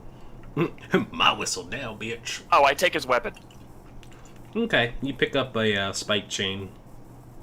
I'm not going to use it. I'm just like, now he's disarmed. Let's go, guys, before, the dogs notice that we're here anymore. All right. Okay. And you keep doing that until it wears off, I say to Morph. Okay. Okay. I can track this on my own. Ooh. Hey, that's a good idea. Dog whistle. And a... Sure you want to hold on to that?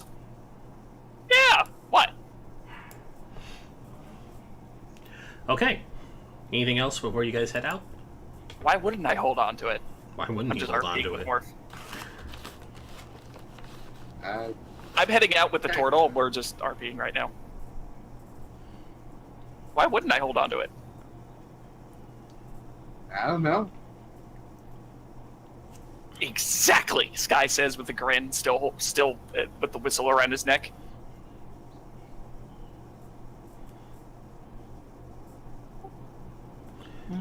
Lee, how you holding up? Oh, DM, I have a question. Yeah, huh? With this overriding, does that mean if something goes wrong, this takes priority? Yeah. And I'm speaking in code for reasons. Okay. Cool. Wait, I need to be right back. I really need to use the bathroom. Where are we on time today?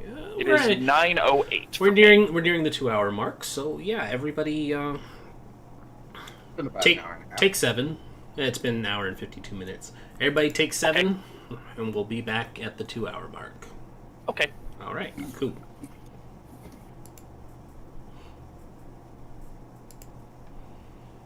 Dun dun dun. Dun dun dun. I'm gonna deafen here, so be right back.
Could be a thing.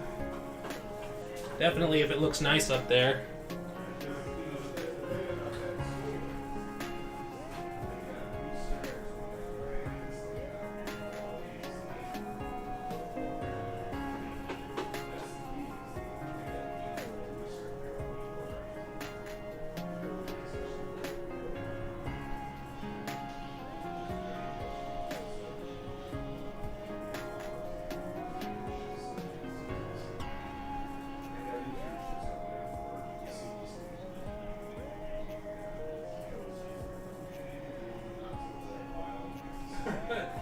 Releases the zombie apocalypse, yeah. That'd be her.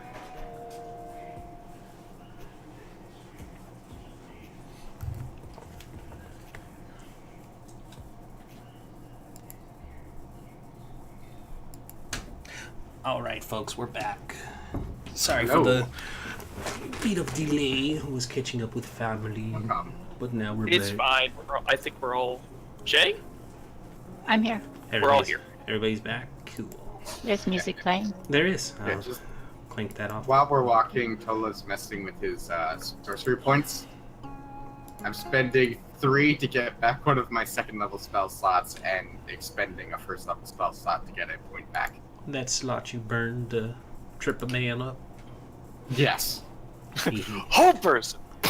Hey, My there's a- last second level spell slot, so I'm getting one back. There's a good use of the It's spell. for you. That was a fucking nice hold person, by the way. Yeah, it was very well played. Alright, so. You guys start making your way back down onto the street. And it's not long, probably another 20 minutes or so. To put it in perspective, you guys are like in the middle of a city, so, you know, walking for an hour and a half isn't too much, because this is just a big, expansive, dead-looking city. But before long, there's a break in the fog that you guys are walking through. It leads you to a bit of a plaza. It's large, open space, and there are several of the Shidarkai milling about aimlessly. You can see that they're not zombie-like, but they move without any real sense of purpose. At the center of this plaza, there's a rundown fountain, and it doesn't look like there's any water coming out of it or collected within the reservoir. And excuse me, swallowing. The people just seem very distant and intent on milling about on their own purposes, but they're not talking to each other either. It's very quiet and overall just emotionless. I wonder if this is what they meant by broken dreams. In a very literal sense. But are you the only one? And do you walk alone? Excuse me? Are you you're quoting a song? I just don't remember the song. Yeah. Am I? No, Both Rin are is. Broken Dreams. Bon Jovi. It's Green Day. Green Day? Oh, Mhm. yeah, my mistake. I wanted to actually put a real joke about that, but no, I didn't want to. Anywho, yeah, so here it is. So where is Markella?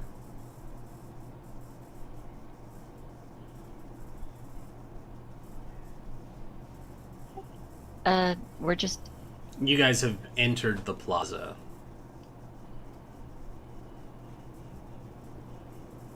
Let's Is there just anyone look around? There's several people around, but they're not paying attention to you, and they're not really Sky's paying gonna- attention to each other. They're just Guy milling is about. going to roll a self-control roll. But why? He failed. Did you just try not to die with self-control? It just did 20. It says death save. Sky inhales and then yells at the top of his voice, "Hey, which one of you are Markella?" I guess that works. I need to be quicker with my claw sometimes. As Sky shouts out, it really doesn't come out very loud. It's probably his indoor voice more than his attempted outdoor voice for you Your guys. voice is pretty loud anyway. I know, but you're trying to be loud, so this would be Sky's outdoor voice is what you're attempting, but it comes across more as Sky's indoor voice, which to you guys seems still pretty loud, but just in the open air of the Shadowfell, it's not much more than a normal talking voice, or maybe somebody giving a speech. It's loud, but it's not booming Sky. They don't really regard him much more than, a sidelong glance before returning to their shuffling about. They all look really emaciated and lost in their movements, but they're more mumbling to themselves and just directionlessly moving about this plaza. Wow, nothing. This place really is dead. Tola reaches out to place a hand on someone's shoulder, just any of the muttering elves. Mm-hmm. Looking around, is there any... do I see anyone who looks like they might be in charge, or do I see... No, they all have the same directionless, shambling, and vacant looks. Okay, so what happens when I grab someone? Is there anything on the fountain? Oh, hold on, let me finish with Tola. Yep. They slow because you've grabbed them, but it looks like they're still trying to keep up their shuffling, and they're mumbling to themselves about something. They can't...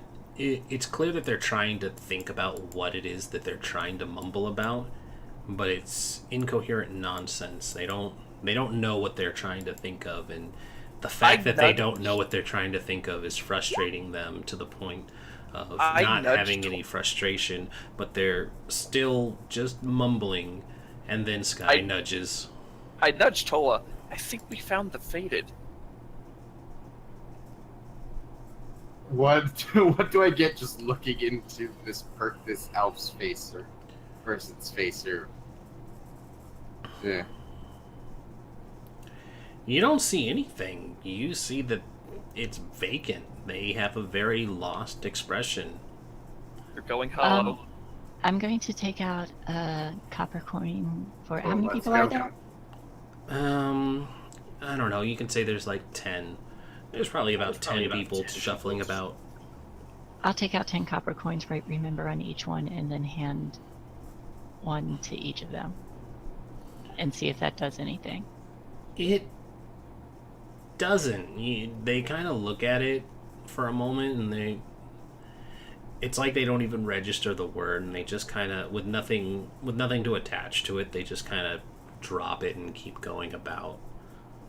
Okay, I guess we'll keep going then. Is there a road leading out of the plaza? Absolutely. But yeah. Is there anything on the fountain?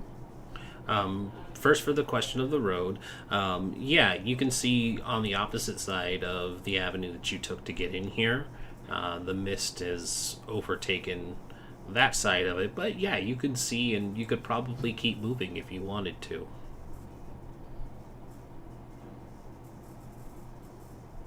I think I know how to wake one of them up. Do we want to wake them up? Or... Well, hold on. I'm going to go back to the question about the fountain. The fountain looks like it's been broken for a very long time. There's grime that's covered across a panel at the back of its pedestal that the statue rests on. And it's the statue itself is in the shape of a woman. It's another depiction of the Raven Queen, the same kind of look that you've seen before, where it's a regal-looking woman masked with a porcelain mask to obscure her features, and a raven perched on her shoulder. Is the panel readable? Yeah, you can go up and try and read it. I will go up and try to read it. Give me an investigation. Okay. Yeah, you brush away some of the gunk and grime, and you see that it says "Broken Dreams" written on it. Well, we're in the right place. Actually, no, it doesn't. It says "Broken Dreams," but it also says "Plaza of the Lost." Super literal. So, I'm gonna make an intelligence check to remember what that kid said to us, because I believe they gave us directions. And Corey doesn't remember. Mm-hmm.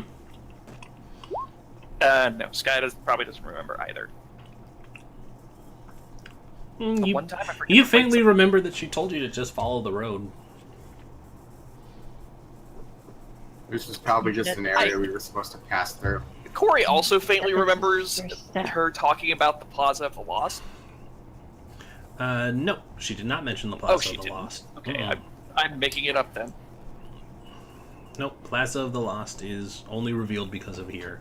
You were looking for, out of character telling you were looking for, not the ghost dogs. It's so appropriate. Um, Damn it, I need to get rid of this whistle. They followed me. you were looking for the Court of Empty Desires. Right. Well, Lee, I don't think we're in the right place. We're looking for the Court of Empty Desire. I began looking around the skyline for like a castle or something. should we keep moving, Zen? The kid said follow the road, and I mean, We've got no other choice. It's either that or we wither here just like them. So Well, let's go, Zen. I think it's best we keep moving. And maybe we should double time it. I don't know if we can double time it. I mean, look at Toby. Time works different here, so would we ever double time it? Would it actually end up being half timing it? Once again, Sky's brain is just working way too hard. Pat Sky on the head. Sky just Bryn just looks in at his him, inside voice. gives him this like look of "Are you serious?" for a second, and then remembers that it's Sky, and goes. He is That very means serious. we travel twice as fast. Instead of walking slowly, we walk faster. Right, that's what you meant. Got it. Okay, everybody, let's run. Looks at the turtle. Walk fastly. Let's keep moving. Okay. So we're gonna, I think, continue down the road. The best you're getting out of me is a jog. Called it. Shut up. All right, so you guys head out and you make your way past the what did I call this? The Plaza of the Lost. Plaza of the Lost. You guys brush past these lost individuals and pay no real attention to the fountain, and make your way back onto the road through the fog again. It's been another hour, so I'll need wisdom saves from everyone. Wisdom saves. Yep. 18.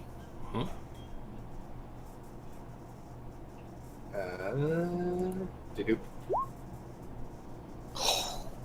Uh-oh. 7. Ooh, fun. All right, so hold on. Are these still at advantage? Because if not, I have to re-roll. They are still at advantage. Correct. It's like, are these still an advantage? Otherwise, I'm rolling again. This brain vanishes to cloud of blood, puff and brimstone. I was the first one to go. I'm just double checking the effects of this, so hold on Woohoo. 1 second.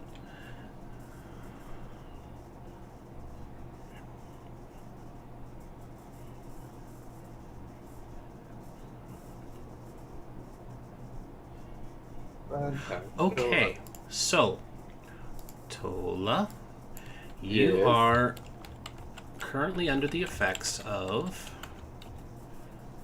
Of what you cut out. I know I hadn't said what it was yet. You can look it up under the information tab. You're under the effects of calm emotions right now, and you're going to lose one of your traits. I don't know what. The information where you can do the spell lookup. So just look up. I don't think I can just directly link it into the thing, can I? Just look up the calm emotion spells. You're under that effect.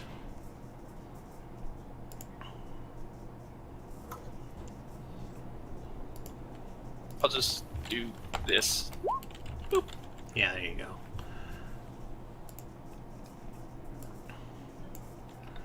And then...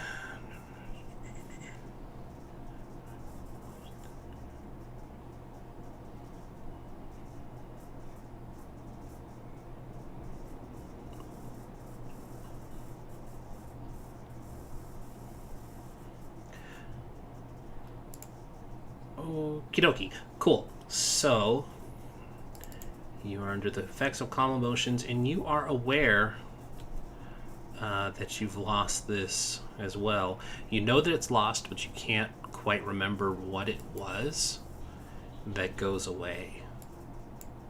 But you'll see what I mean once you notice that it's blank. Boop.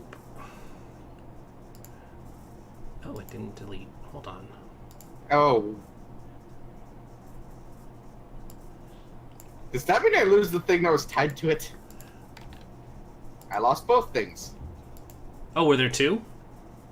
Yeah, you just it got rid of deleted both. It deleted two. Sorry.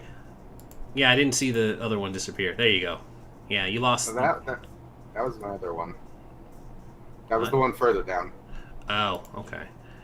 You lost the ideals. Does that mean I lose the item that was tied to it? Yes, it is gone. Okay, Tola's now naked. Save for the starry cloak. Yep. Sky turns and looks into. Whoa! What? Nice. Well, I mean, you never wore pants to begin with, but I mean, and Sky just opens his arms as if to gesture. Ta-da!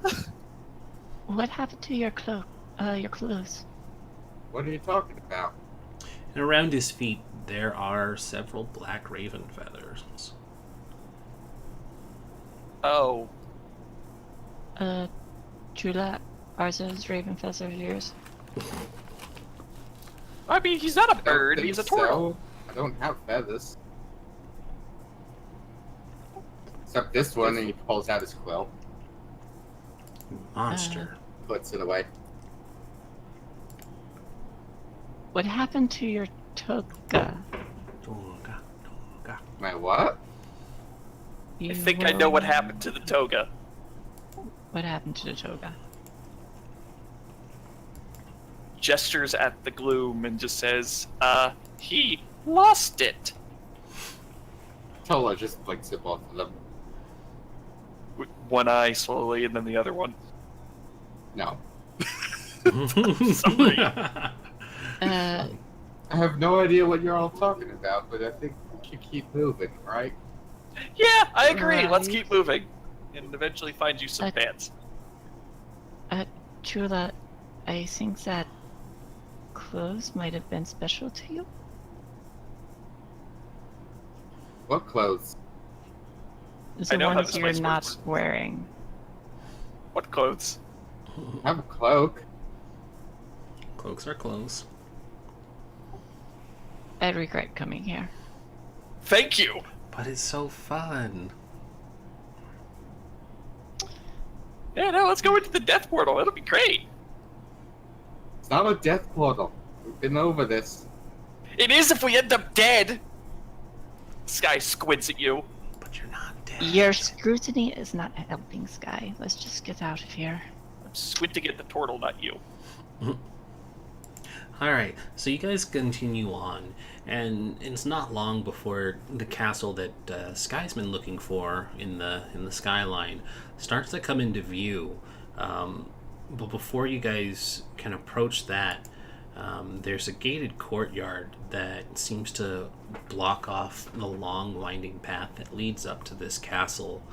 And here you see that there's a bit of festival is not the right word, but there's a revel that's been put out, and there's a stage, and there's several tables adorned with food and wine, and a number of Shidarkai, 10 of which are in mass and are performing a very macabre reenactment of an elven play that would be recognizable to Lee and Tula.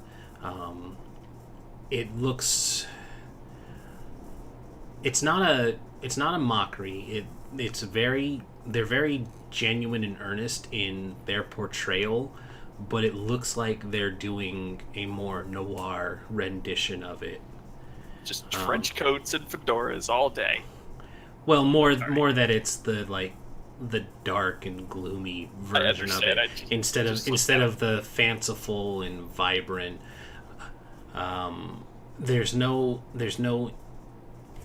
There's no excitement to the movements that's typical of this elven rendition. There's still energy put forward, but it seems more like it's mockery isn't the right word. It looks like they're giving it a genuine effort, but they just can't muster the emotions to put forward that's within this rendition, and so it comes off like a bunch of goth kids trying to do doing something like Grease, where it just doesn't work. A bunch of goth kids trying to do Romeo and Juliet. It's just and it just doesn't work. It's very gloomy. It's very depressing, and they're putting the effort into it, but it's not the same. Julio. Sorry? Wherefore art thou? Yeah. And and like I said, you can see they're putting in this effort to pay it the respects that it deserves, but it's just coming off wrong.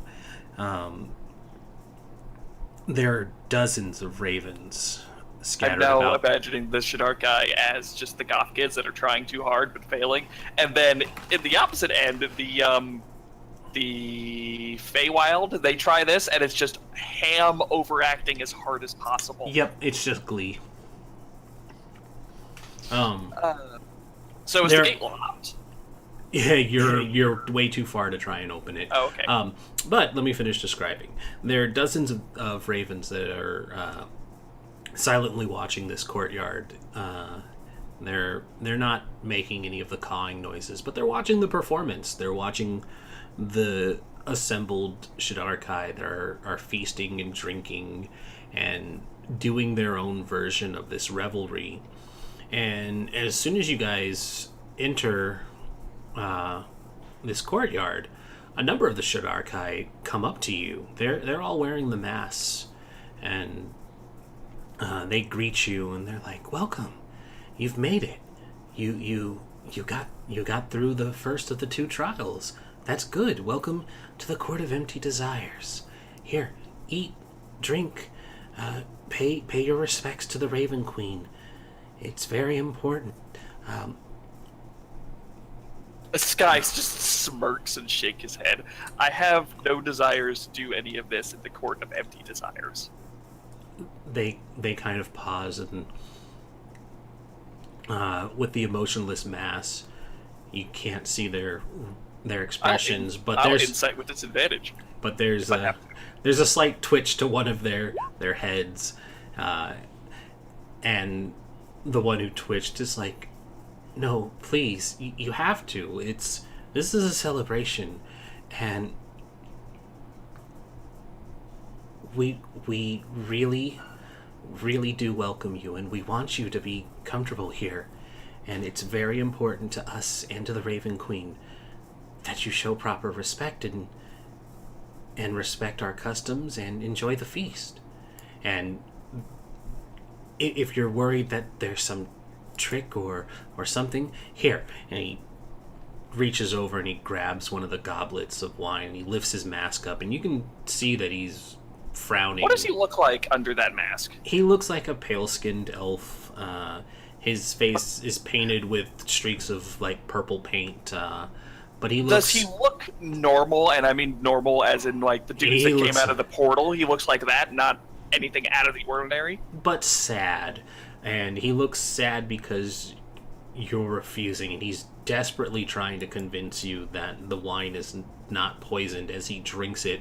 And he upends the cup and he drinks it, and he looks back to you with a very forced smile, and he upends the cup so he shows that it's not, a trick. And he's like, look, it's all perfectly normal, and we're all eating it, and we're all drinking, and we're all enjoying life. It's important. May I? But then why do you all look? But then why do you seem so sad? Because you're not partaking.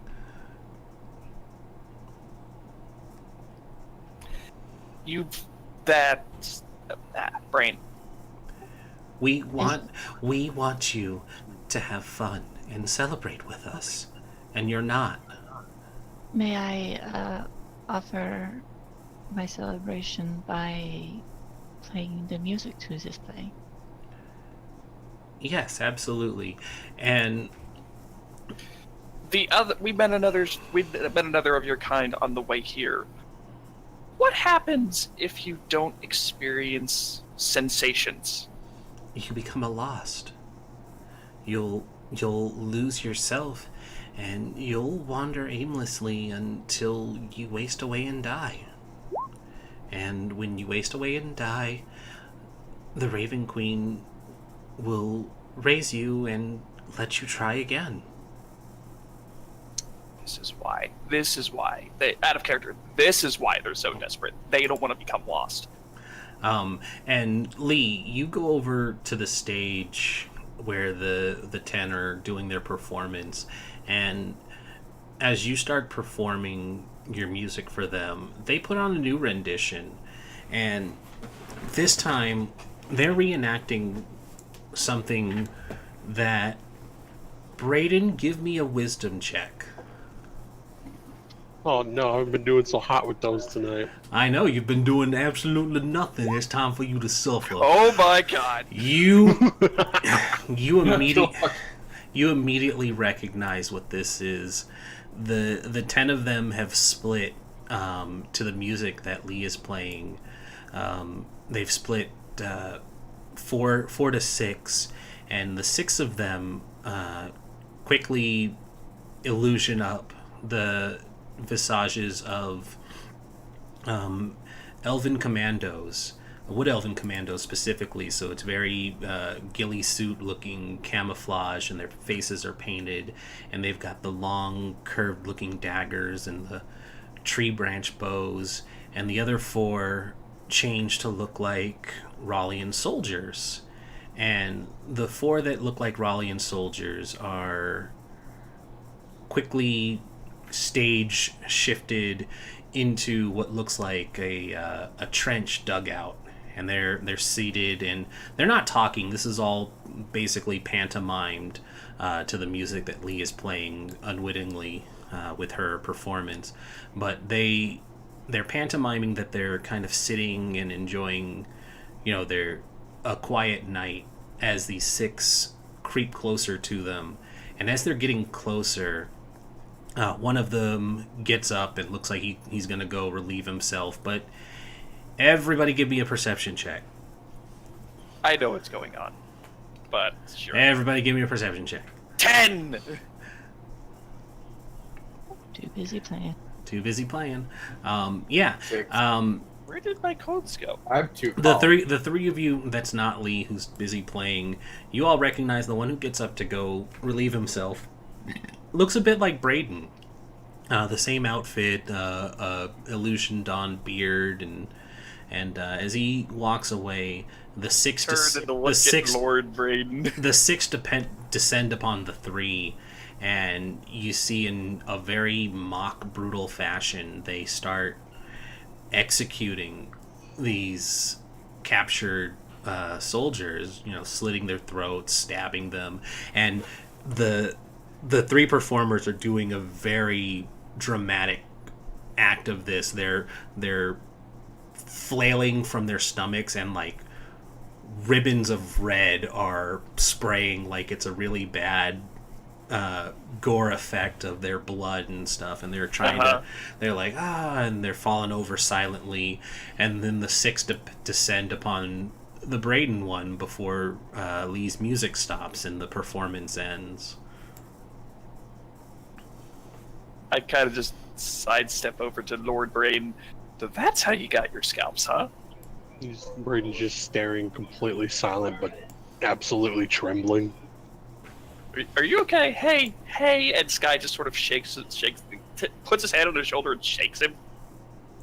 The one Shadarkai who had approached you guys and was like, I like that one.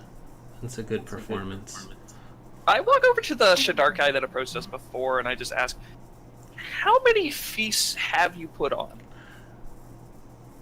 Today? He says with a... In general. Many. Lots. Far And too you do many the to same, count. and you've done the same thing over and over and over and over. No. Doesn't that... No, we do different performances. We do several performances depending on who might Sky come raises through a hand and to how many. stop him a moment. Mm-hmm. Doesn't that get boring? Doing the same type of thing over and over. Oh. Doesn't that diminish the sensation? No, not at all. We have so many different memories that come through here, and so many different renditions that we can do. This is all for the offerings to the Raven Queen. None of this is the same. We may feast and revel, but we do that so that we can feel something. The memories that are performed and offered up to the Raven Queen are entirely new experiences. Boring is not something that we do here. We strive to find new excitements and things to keep us grounded, and this is a good one. I have seen many like it, but not this one. I think because your friend is here, it changed up just a little bit, but the performance is very similar to so many like it before. There isn't always four. There isn't always one who gets captured. There isn't always six, but you always see the same brutality and carnage. Looks like he's getting way too into the blood. And yeah, you see him kind of wringing his hands as he's thinking about it, and he's like, and it's not always the elves who do the attacking. Sometimes it's a number of Rallians descending on a captured ranger, and well, we won't go into the details of that. Good. But the offerings that Markella takes from these memories, so often they please the Raven Queen, and I hear there's rumors of more coming our way soon from your realm, and we'll have so many performances to put forward soon. Well, I have something unique. If you'll let me teach it to you. Okay. But first, and this is a plan at a character, Sky is going to teach them a song. To give them a new sensation. Mm-hmm. Because in Sky's mind, he's like, well, he's thinking, well, you do so many feasts and you do so many performances, that's kind of the same thing even if the plays change. Uh-huh. So he's like, okay, but first, we have to get really drunk.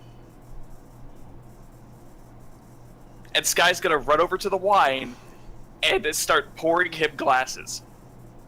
Just him? Because they're all drinking. Anybody else that wants to partake, he's gonna start pouring them just. All right. How many of you are joining in the revelry? Tola doesn't drink.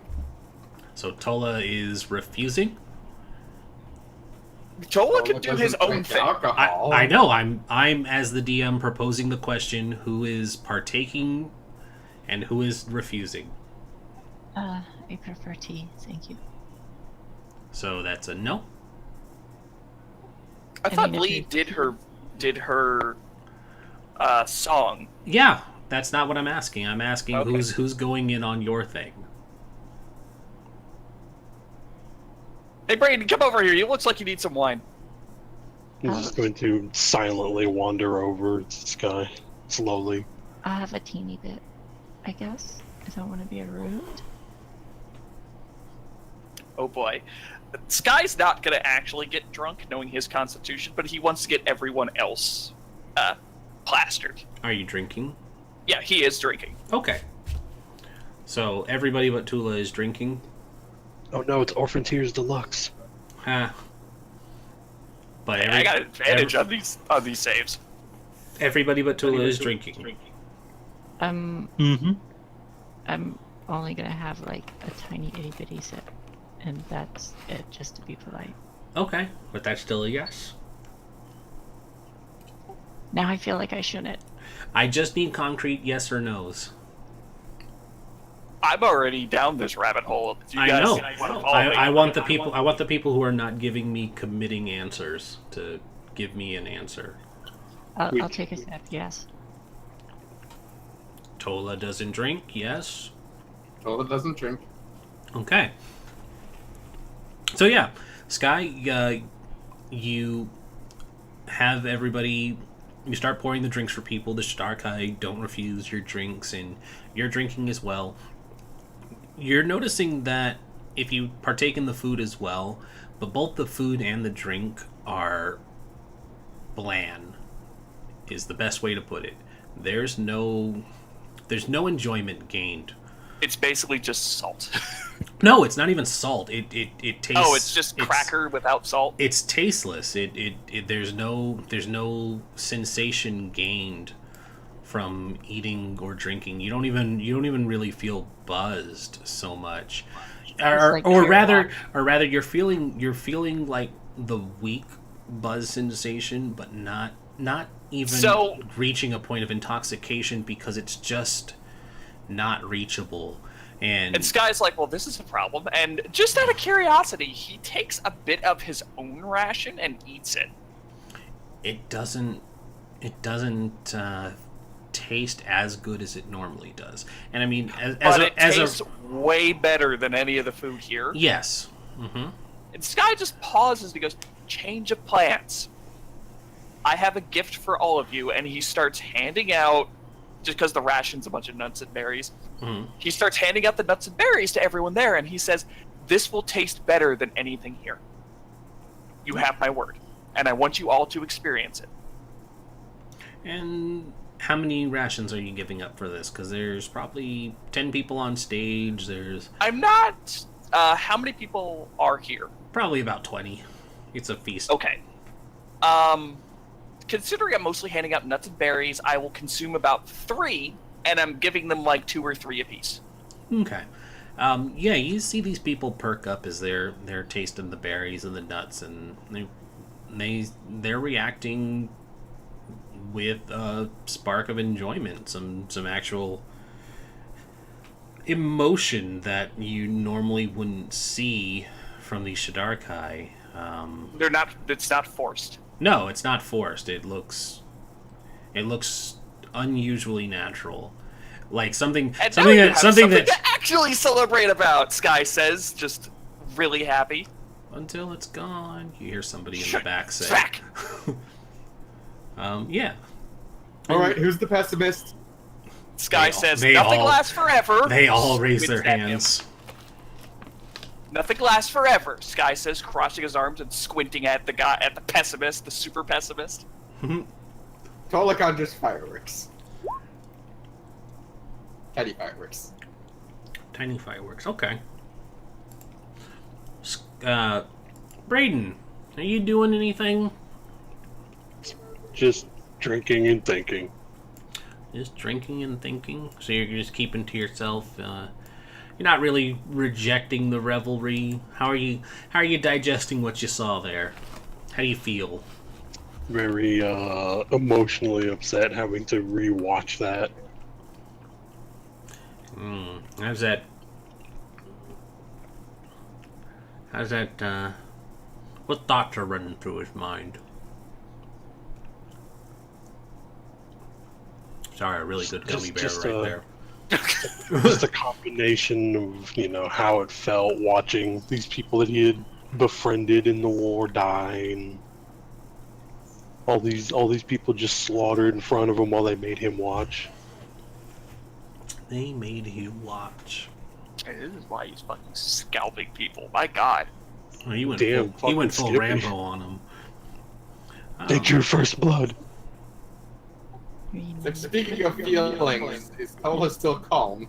To say goodbye. Remember me. Did it make you cry? Shay. I'm reading the song. Okay. Are you performing the song right now, Lee? Yeah, why the fuck not? So yeah, give me another performance check.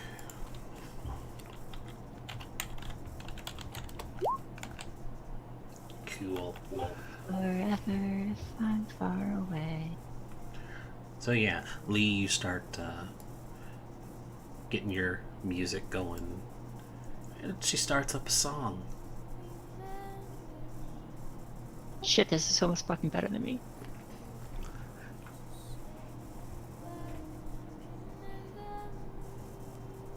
Hush, you're making the Shadar guy happy. Mm. And making them smile is a goddamn miracle.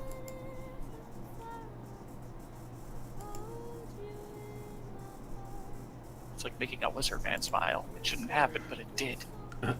Tula smiles with his beak, even though he has no lips. Am I still calmed, by the way?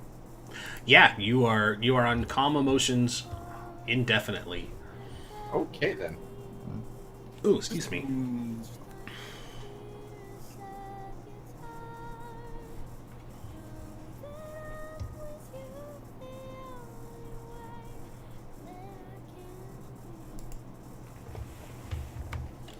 So what's going on, DM? Oh, she's still singing. Oh, okay.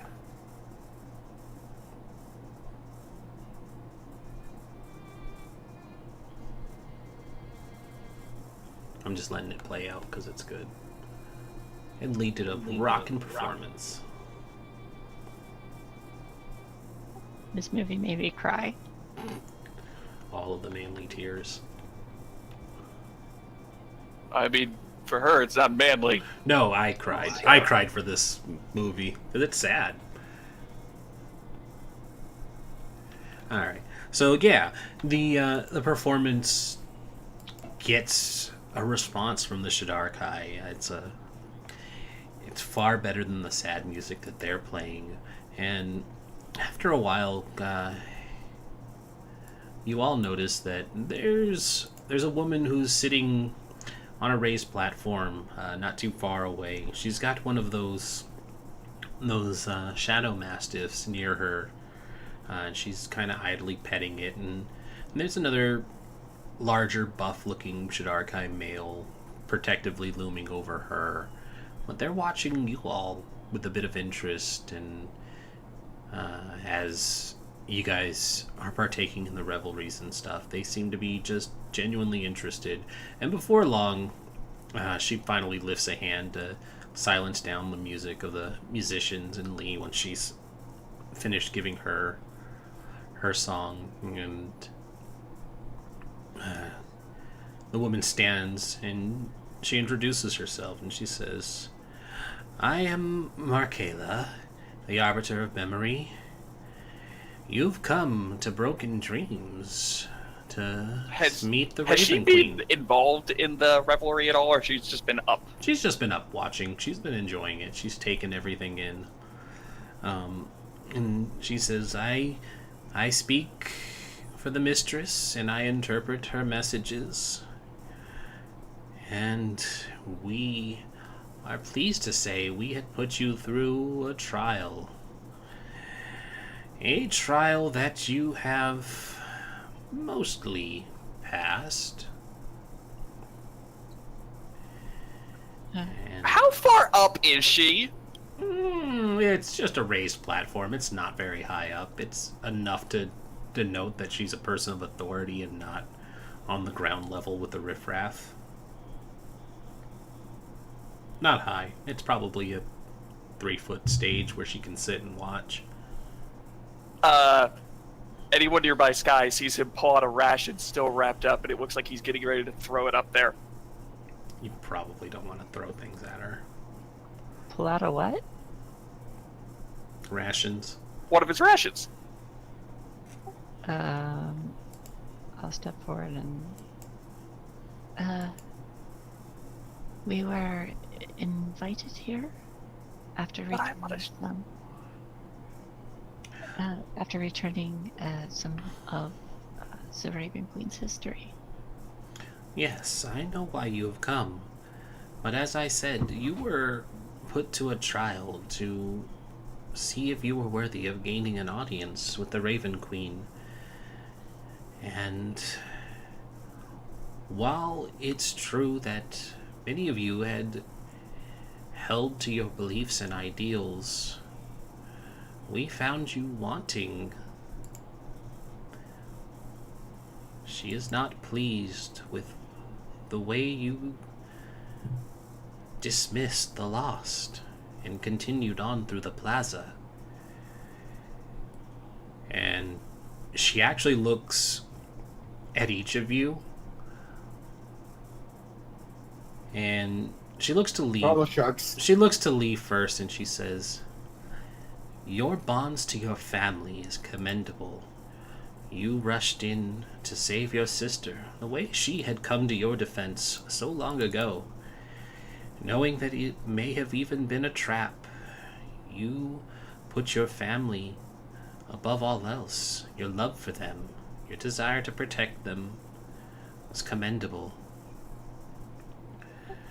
I bow my head respectfully. But you still turned your back on the people who needed your music and your uplifting within the plaza. You offered them no chance to feel a spark again. But you did offer that gift here before the Raven Queen. And she looks to Brayden and she says, "You did nothing when there was the call for help, for someone in danger. You stood in the back, as you always do, silently. You did nothing in the in the plaza when people needed some sort of relief, some sort of help.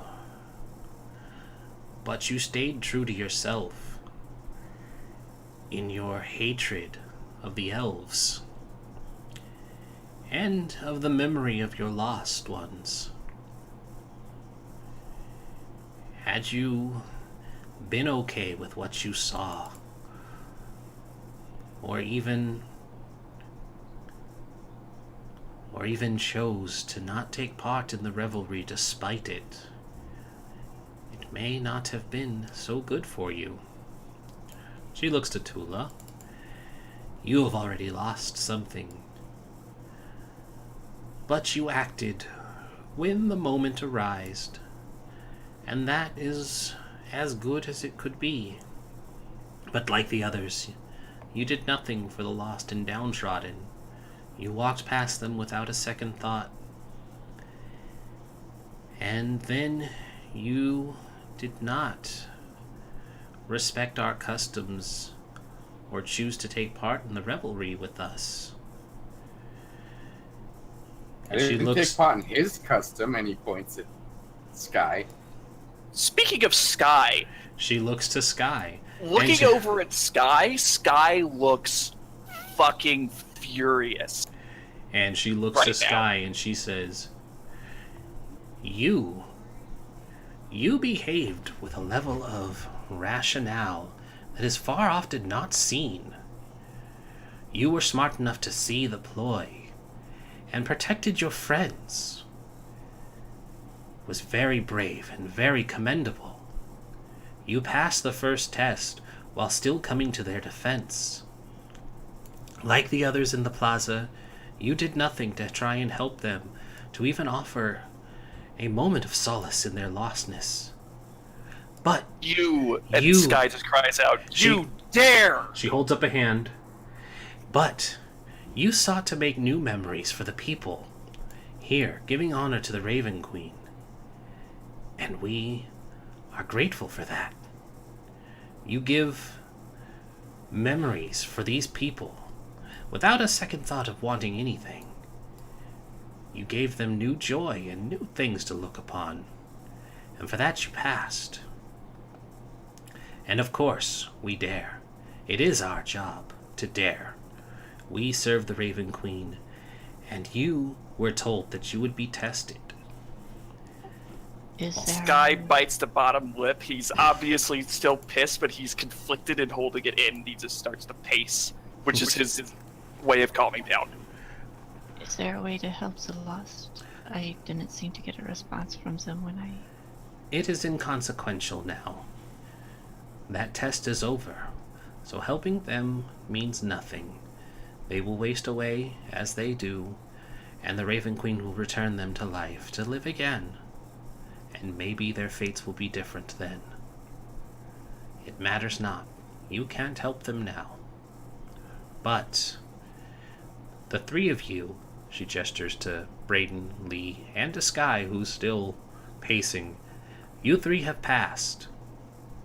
But the turtle has been found wanting, and will need to offer up something more to the Raven Queen if he wishes to meet her. He's already lost something. And that is no one's fault but his own.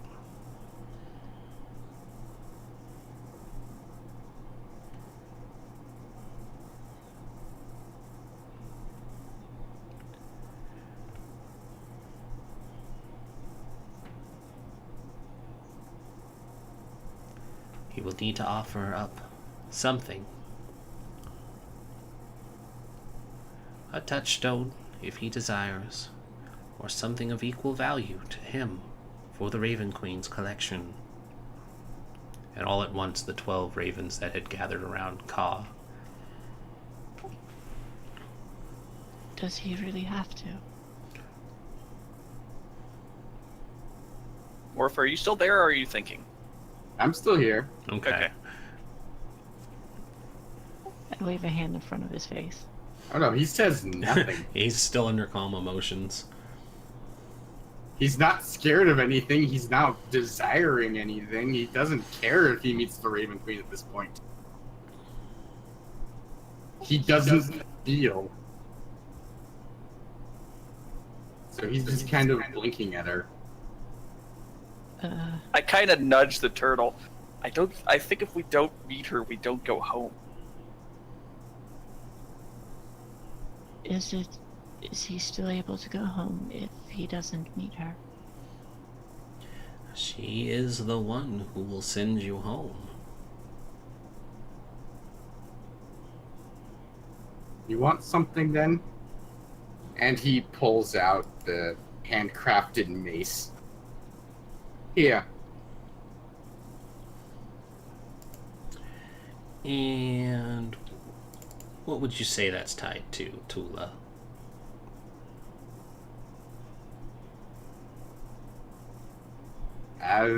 Yeah, it's tied to his home. Ah, so this one.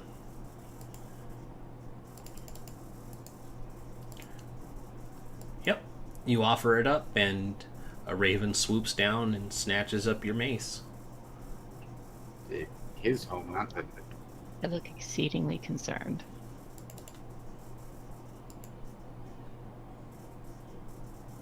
You want to go home, right?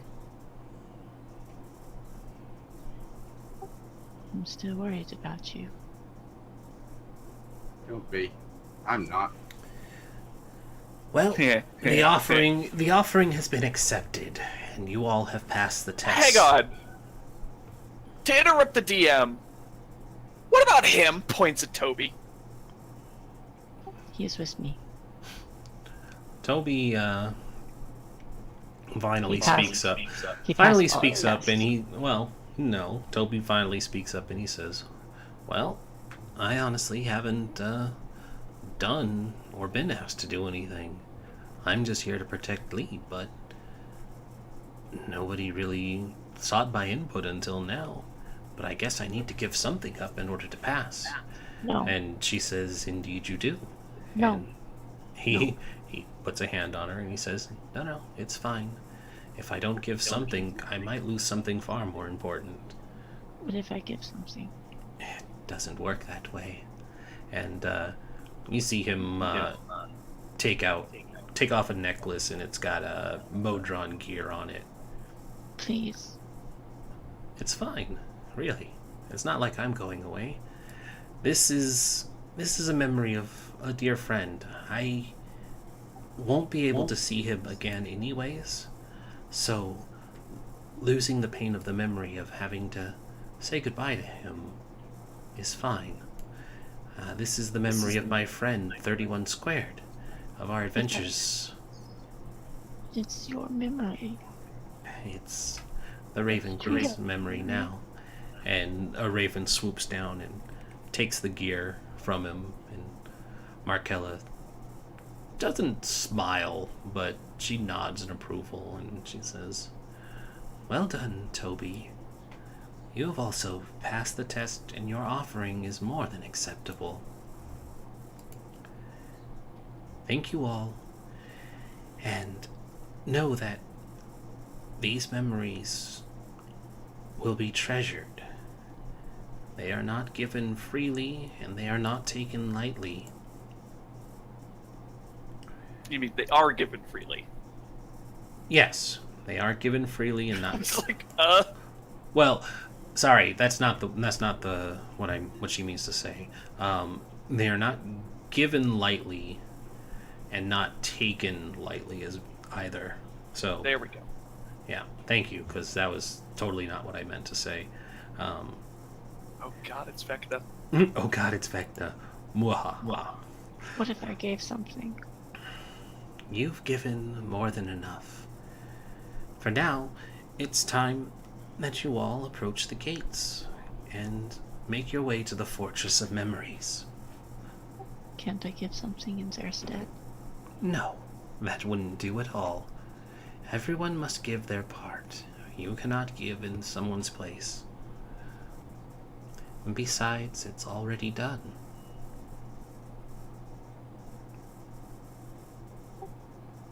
Markella gets up. Starts crying.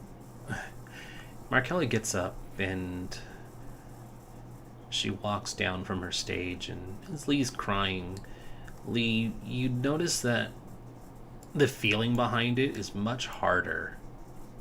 You're crying, but it's not that you're forcing it, it's that it just feels harder to garner the tears, even with the overwhelming emotion, because of the nature of this place. But before long, Markella is standing before the massive doors that are set into the walls that separate you from the pathway leading up to the castle. And the ravens flutter from their perches around the courtyard to stand over this door.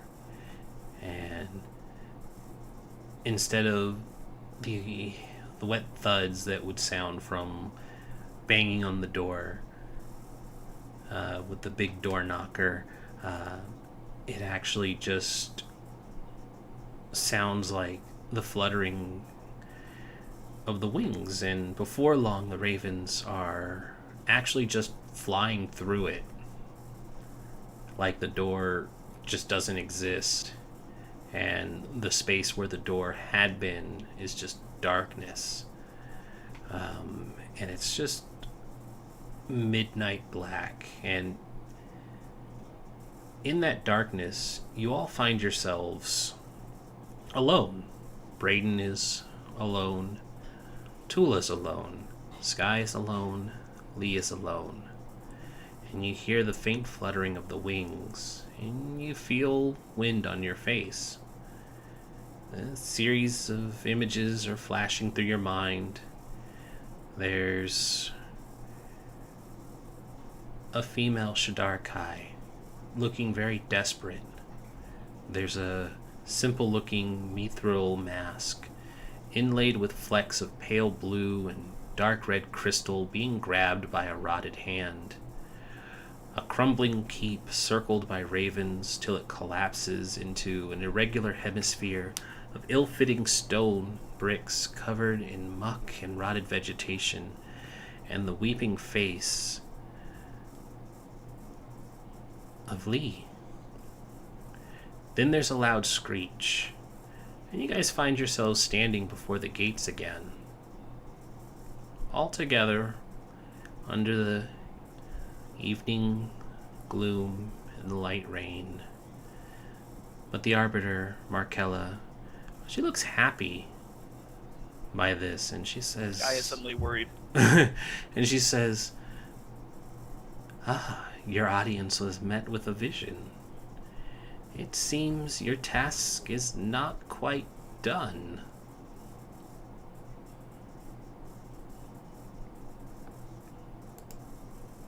What do you mean, not quite done? You have to recover. You are being asked to recover something for the goddess. And You see Sky just facepalm and just slowly drag it down his face. Great. She wants more.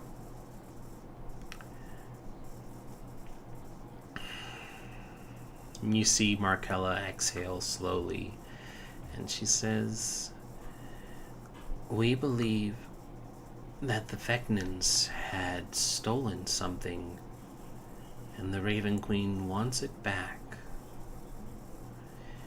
And while you all wish to beseech her for a way home, she's offering you greater rewards if you complete this task before returning." I'm sorry, I was blowing my nose. Wow. Just kill the momentum. No, I was really sad. Can you, what did she say? Who had... The goddess wants to give us another task for even greater reward other than going home. Yep. Specifically, she said the Vecnans had stolen something.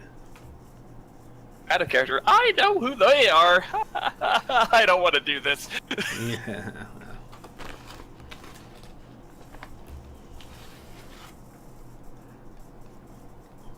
What? No, it'll be fine. Tola shrugs. Where are these Vectans? Are they still in the Shadowfell? They are, yes. You'll need... Sky turns and looks at Tola, looks back at the woman. Unless you have a way of making sure we don't lose anything else, I will have to refuse.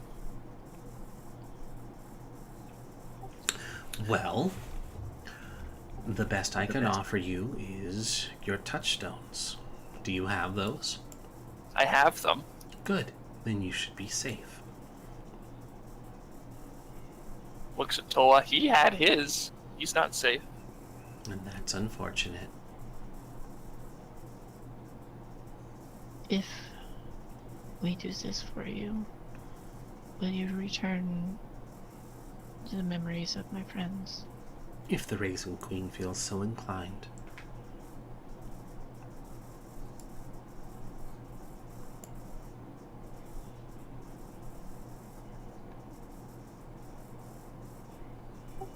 Sky obviously looks ticked off as he says, "Fine, I'll do it. What do you want me to do?" What was the... No backsies on your offerings to a god. What is wrong with you? What was the image of the... I remember the crumbling castle and a rotting hand grabbing a gem, but... He was grabbing a mask. You see a female Shadarkai looking desperate, a simple mithril mask inlaid with flecks of pale blue and dark red crystal being grabbed by a rotted hand, A crumbling keep circled by ravens till it collapses to an irregular hemisphere of ill-fitted stone bricks covered in muck and rotted vegetation, and the weeping face of Lee. The weeping cutoff. Face of Lee. That's unsettling. I mean, you were just crying. Yeah, I was. So what do we have to do? You will need to travel to the rotten heart, and recover the conspirator's visage. I can read. I can word.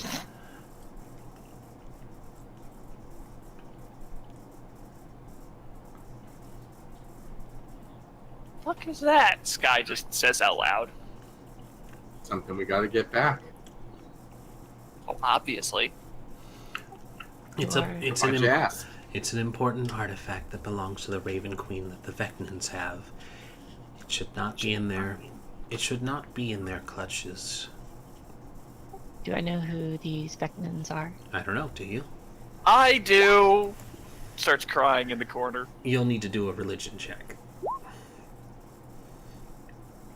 Oh, it doesn't. Tola doesn't. Lee doesn't. A religion? Yes, sir.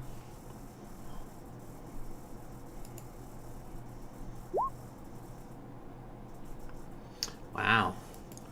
Sky, you wanna see if he's the genius? In character, he doesn't know. You don't wanna see if he just happens to know just because? I'll try. Just the hilarious genius rolls that he gets. No, it's normal. No? Okay. It's not what I expected. All right. So Who are these Vecnans? If I nat 20 that, oh god, Sky, why are you a part of a cult? right, he's Vecna. Vecna is a usurper god, an evil wizard who attempted to attain godhood after achieving lichdom. He is a mockery of everything that exists within the Shadowfell, and an affront to Our Lady's mastery over death. Vecnans are the despicable mortals who wish to promote his agenda and further spread on death. Yeah, okay, that sounds pretty evil. How dangerous are these people? Who want to spread undeath. They're very dangerous. And with the visage, they could become even more powerful. Is there any protection you can offer us from them? Only what you bring with you. I'm gonna roll a persuasion check, and Sky says, will you give us something for us to bring with us? I roll with 10. And she shakes her head, unfortunately. I can try. Yeah. I should have tried. Mm-hmm. Did you think of it, though? All right, but it has been another hour since you guys have been here, so give me another round of wisdom. Yeah, this checks. is why Sky doesn't want to stay here. Is there more protection that we can get against this? The answer out of character is yes. As I roll an 11. Wow, you're actually fine with an 11 though. Oh, I'm fine with 11? Okay. Yeah, it's a very low DC. 16. Okay, you're fine. Brayden, you rolled 1 too? Okay, yeah, you're all fine. Out of character, it's a DC 10, so you guys are fine. It was just the really bad luck on Tula's part the one time. You guys figuring out that you needed the stones was a really smart thing. You guys figured it out the easy way, and so you knew, and you have advantage forever. That's the best you can get for protection against this, because it is just a thing that's going to eat away at you because you don't belong here. They cannot give you any additional protection. Unless you just, belong. Nat 20, that persuasion check. Well, no, just in general, they can't. I know. It's like no, they just can't do it. It's not Spear by face and Shinarkai blood. This works, right? It's like unless you get mastery over planar stuff, there's nothing they can do to make it easier for you. It's just the cost of being here. There's going to be an equally amusing effect that'll happen when you guys eventually go to the Feywild. Yeah, I can't wait for that one. That's gonna be silly. Because we're going there eventually, right, Lee? Yeah, she's determined. She's hellbent. But yeah, with that information, and on that note that nobody's gone completely insane losing their memories, it's the 3-hour mark, so we're going to wrap up here. Hooray! Hooray! The only reason no one has Hug gone... Toa. Hug Toa desperately. I don't want to lose my turtle. It's like the only reason someone hasn't gone desperately insane for losing their memories is because I am under the effects of a calm spell. Yep. It's just actually really helpful. I'm not allowed to go insane. The moment we're out of here, if I don't get my shit back, I've got no reason to continue playing Tola. Oh, poor Tola. Well, he just lost all of his Remember me. desires. He lost his desires. He lost the memory of graduating college. Poor guy. So out of character, if I ask the Raven Queen to protect us from this effect, then there's nothing that a god can do? I She mean, didn't want to with the test. well, no, you already passed the test. This is just an effect of being on the plane. That's like, They passed the test. If you go to hell, you're gonna take constant fire damage, and there's nothing you can do about it. well, if you go to the plane, well, it's not the same. It's not the same as it's not the same as going to the elemental planes. There's no protecting against this. I'm using that as a very loose example, but I think Shay gets the idea. The Yeah, Raven Queen's a freaking god. it is a god, but even gods' powers are limited. Look at Sigil. Yeah, they can't go to Sigil because They can't go to Sigil because the Lady of Pain said they can't, and that it terrifies everybody. And this is why you don't fuck with the Lady of Pain. I mean, It's D&D. They're not all powerful. They're just really powerful. but without giving you an outright no, give me a D100. And this will be you asking the Raven Queen if she can give you something to protect against it. Okay, it was very low on the percentile, but still not enough. So she could have answered, and she didn't. And that's not me rigging it so I can just say no. Corey can tell you that I have a divine intervention rule that is a very low percentile. Divine intervention works, and out of character, there are ways to prevent it. I know of at least one. Yep. But I'm not going to share that. It's also not accessible to you guys right now. But I mean, sometimes having negative effects makes it fun. If you guys weren't in any danger or any incentive to move quickly, then why are you adventuring? Yeah. Tola doesn't know anymore. Poor Tola. Poor Tola. Anyways, Yeah. stream's gonna wrap up here, so everybody say I goodnight. I apologize. I haven't been RPing my new edition that hard this session. Yes. You did do it though, so that's fine. All right, everybody say goodnight. Good night. Good night. Bye. Good night.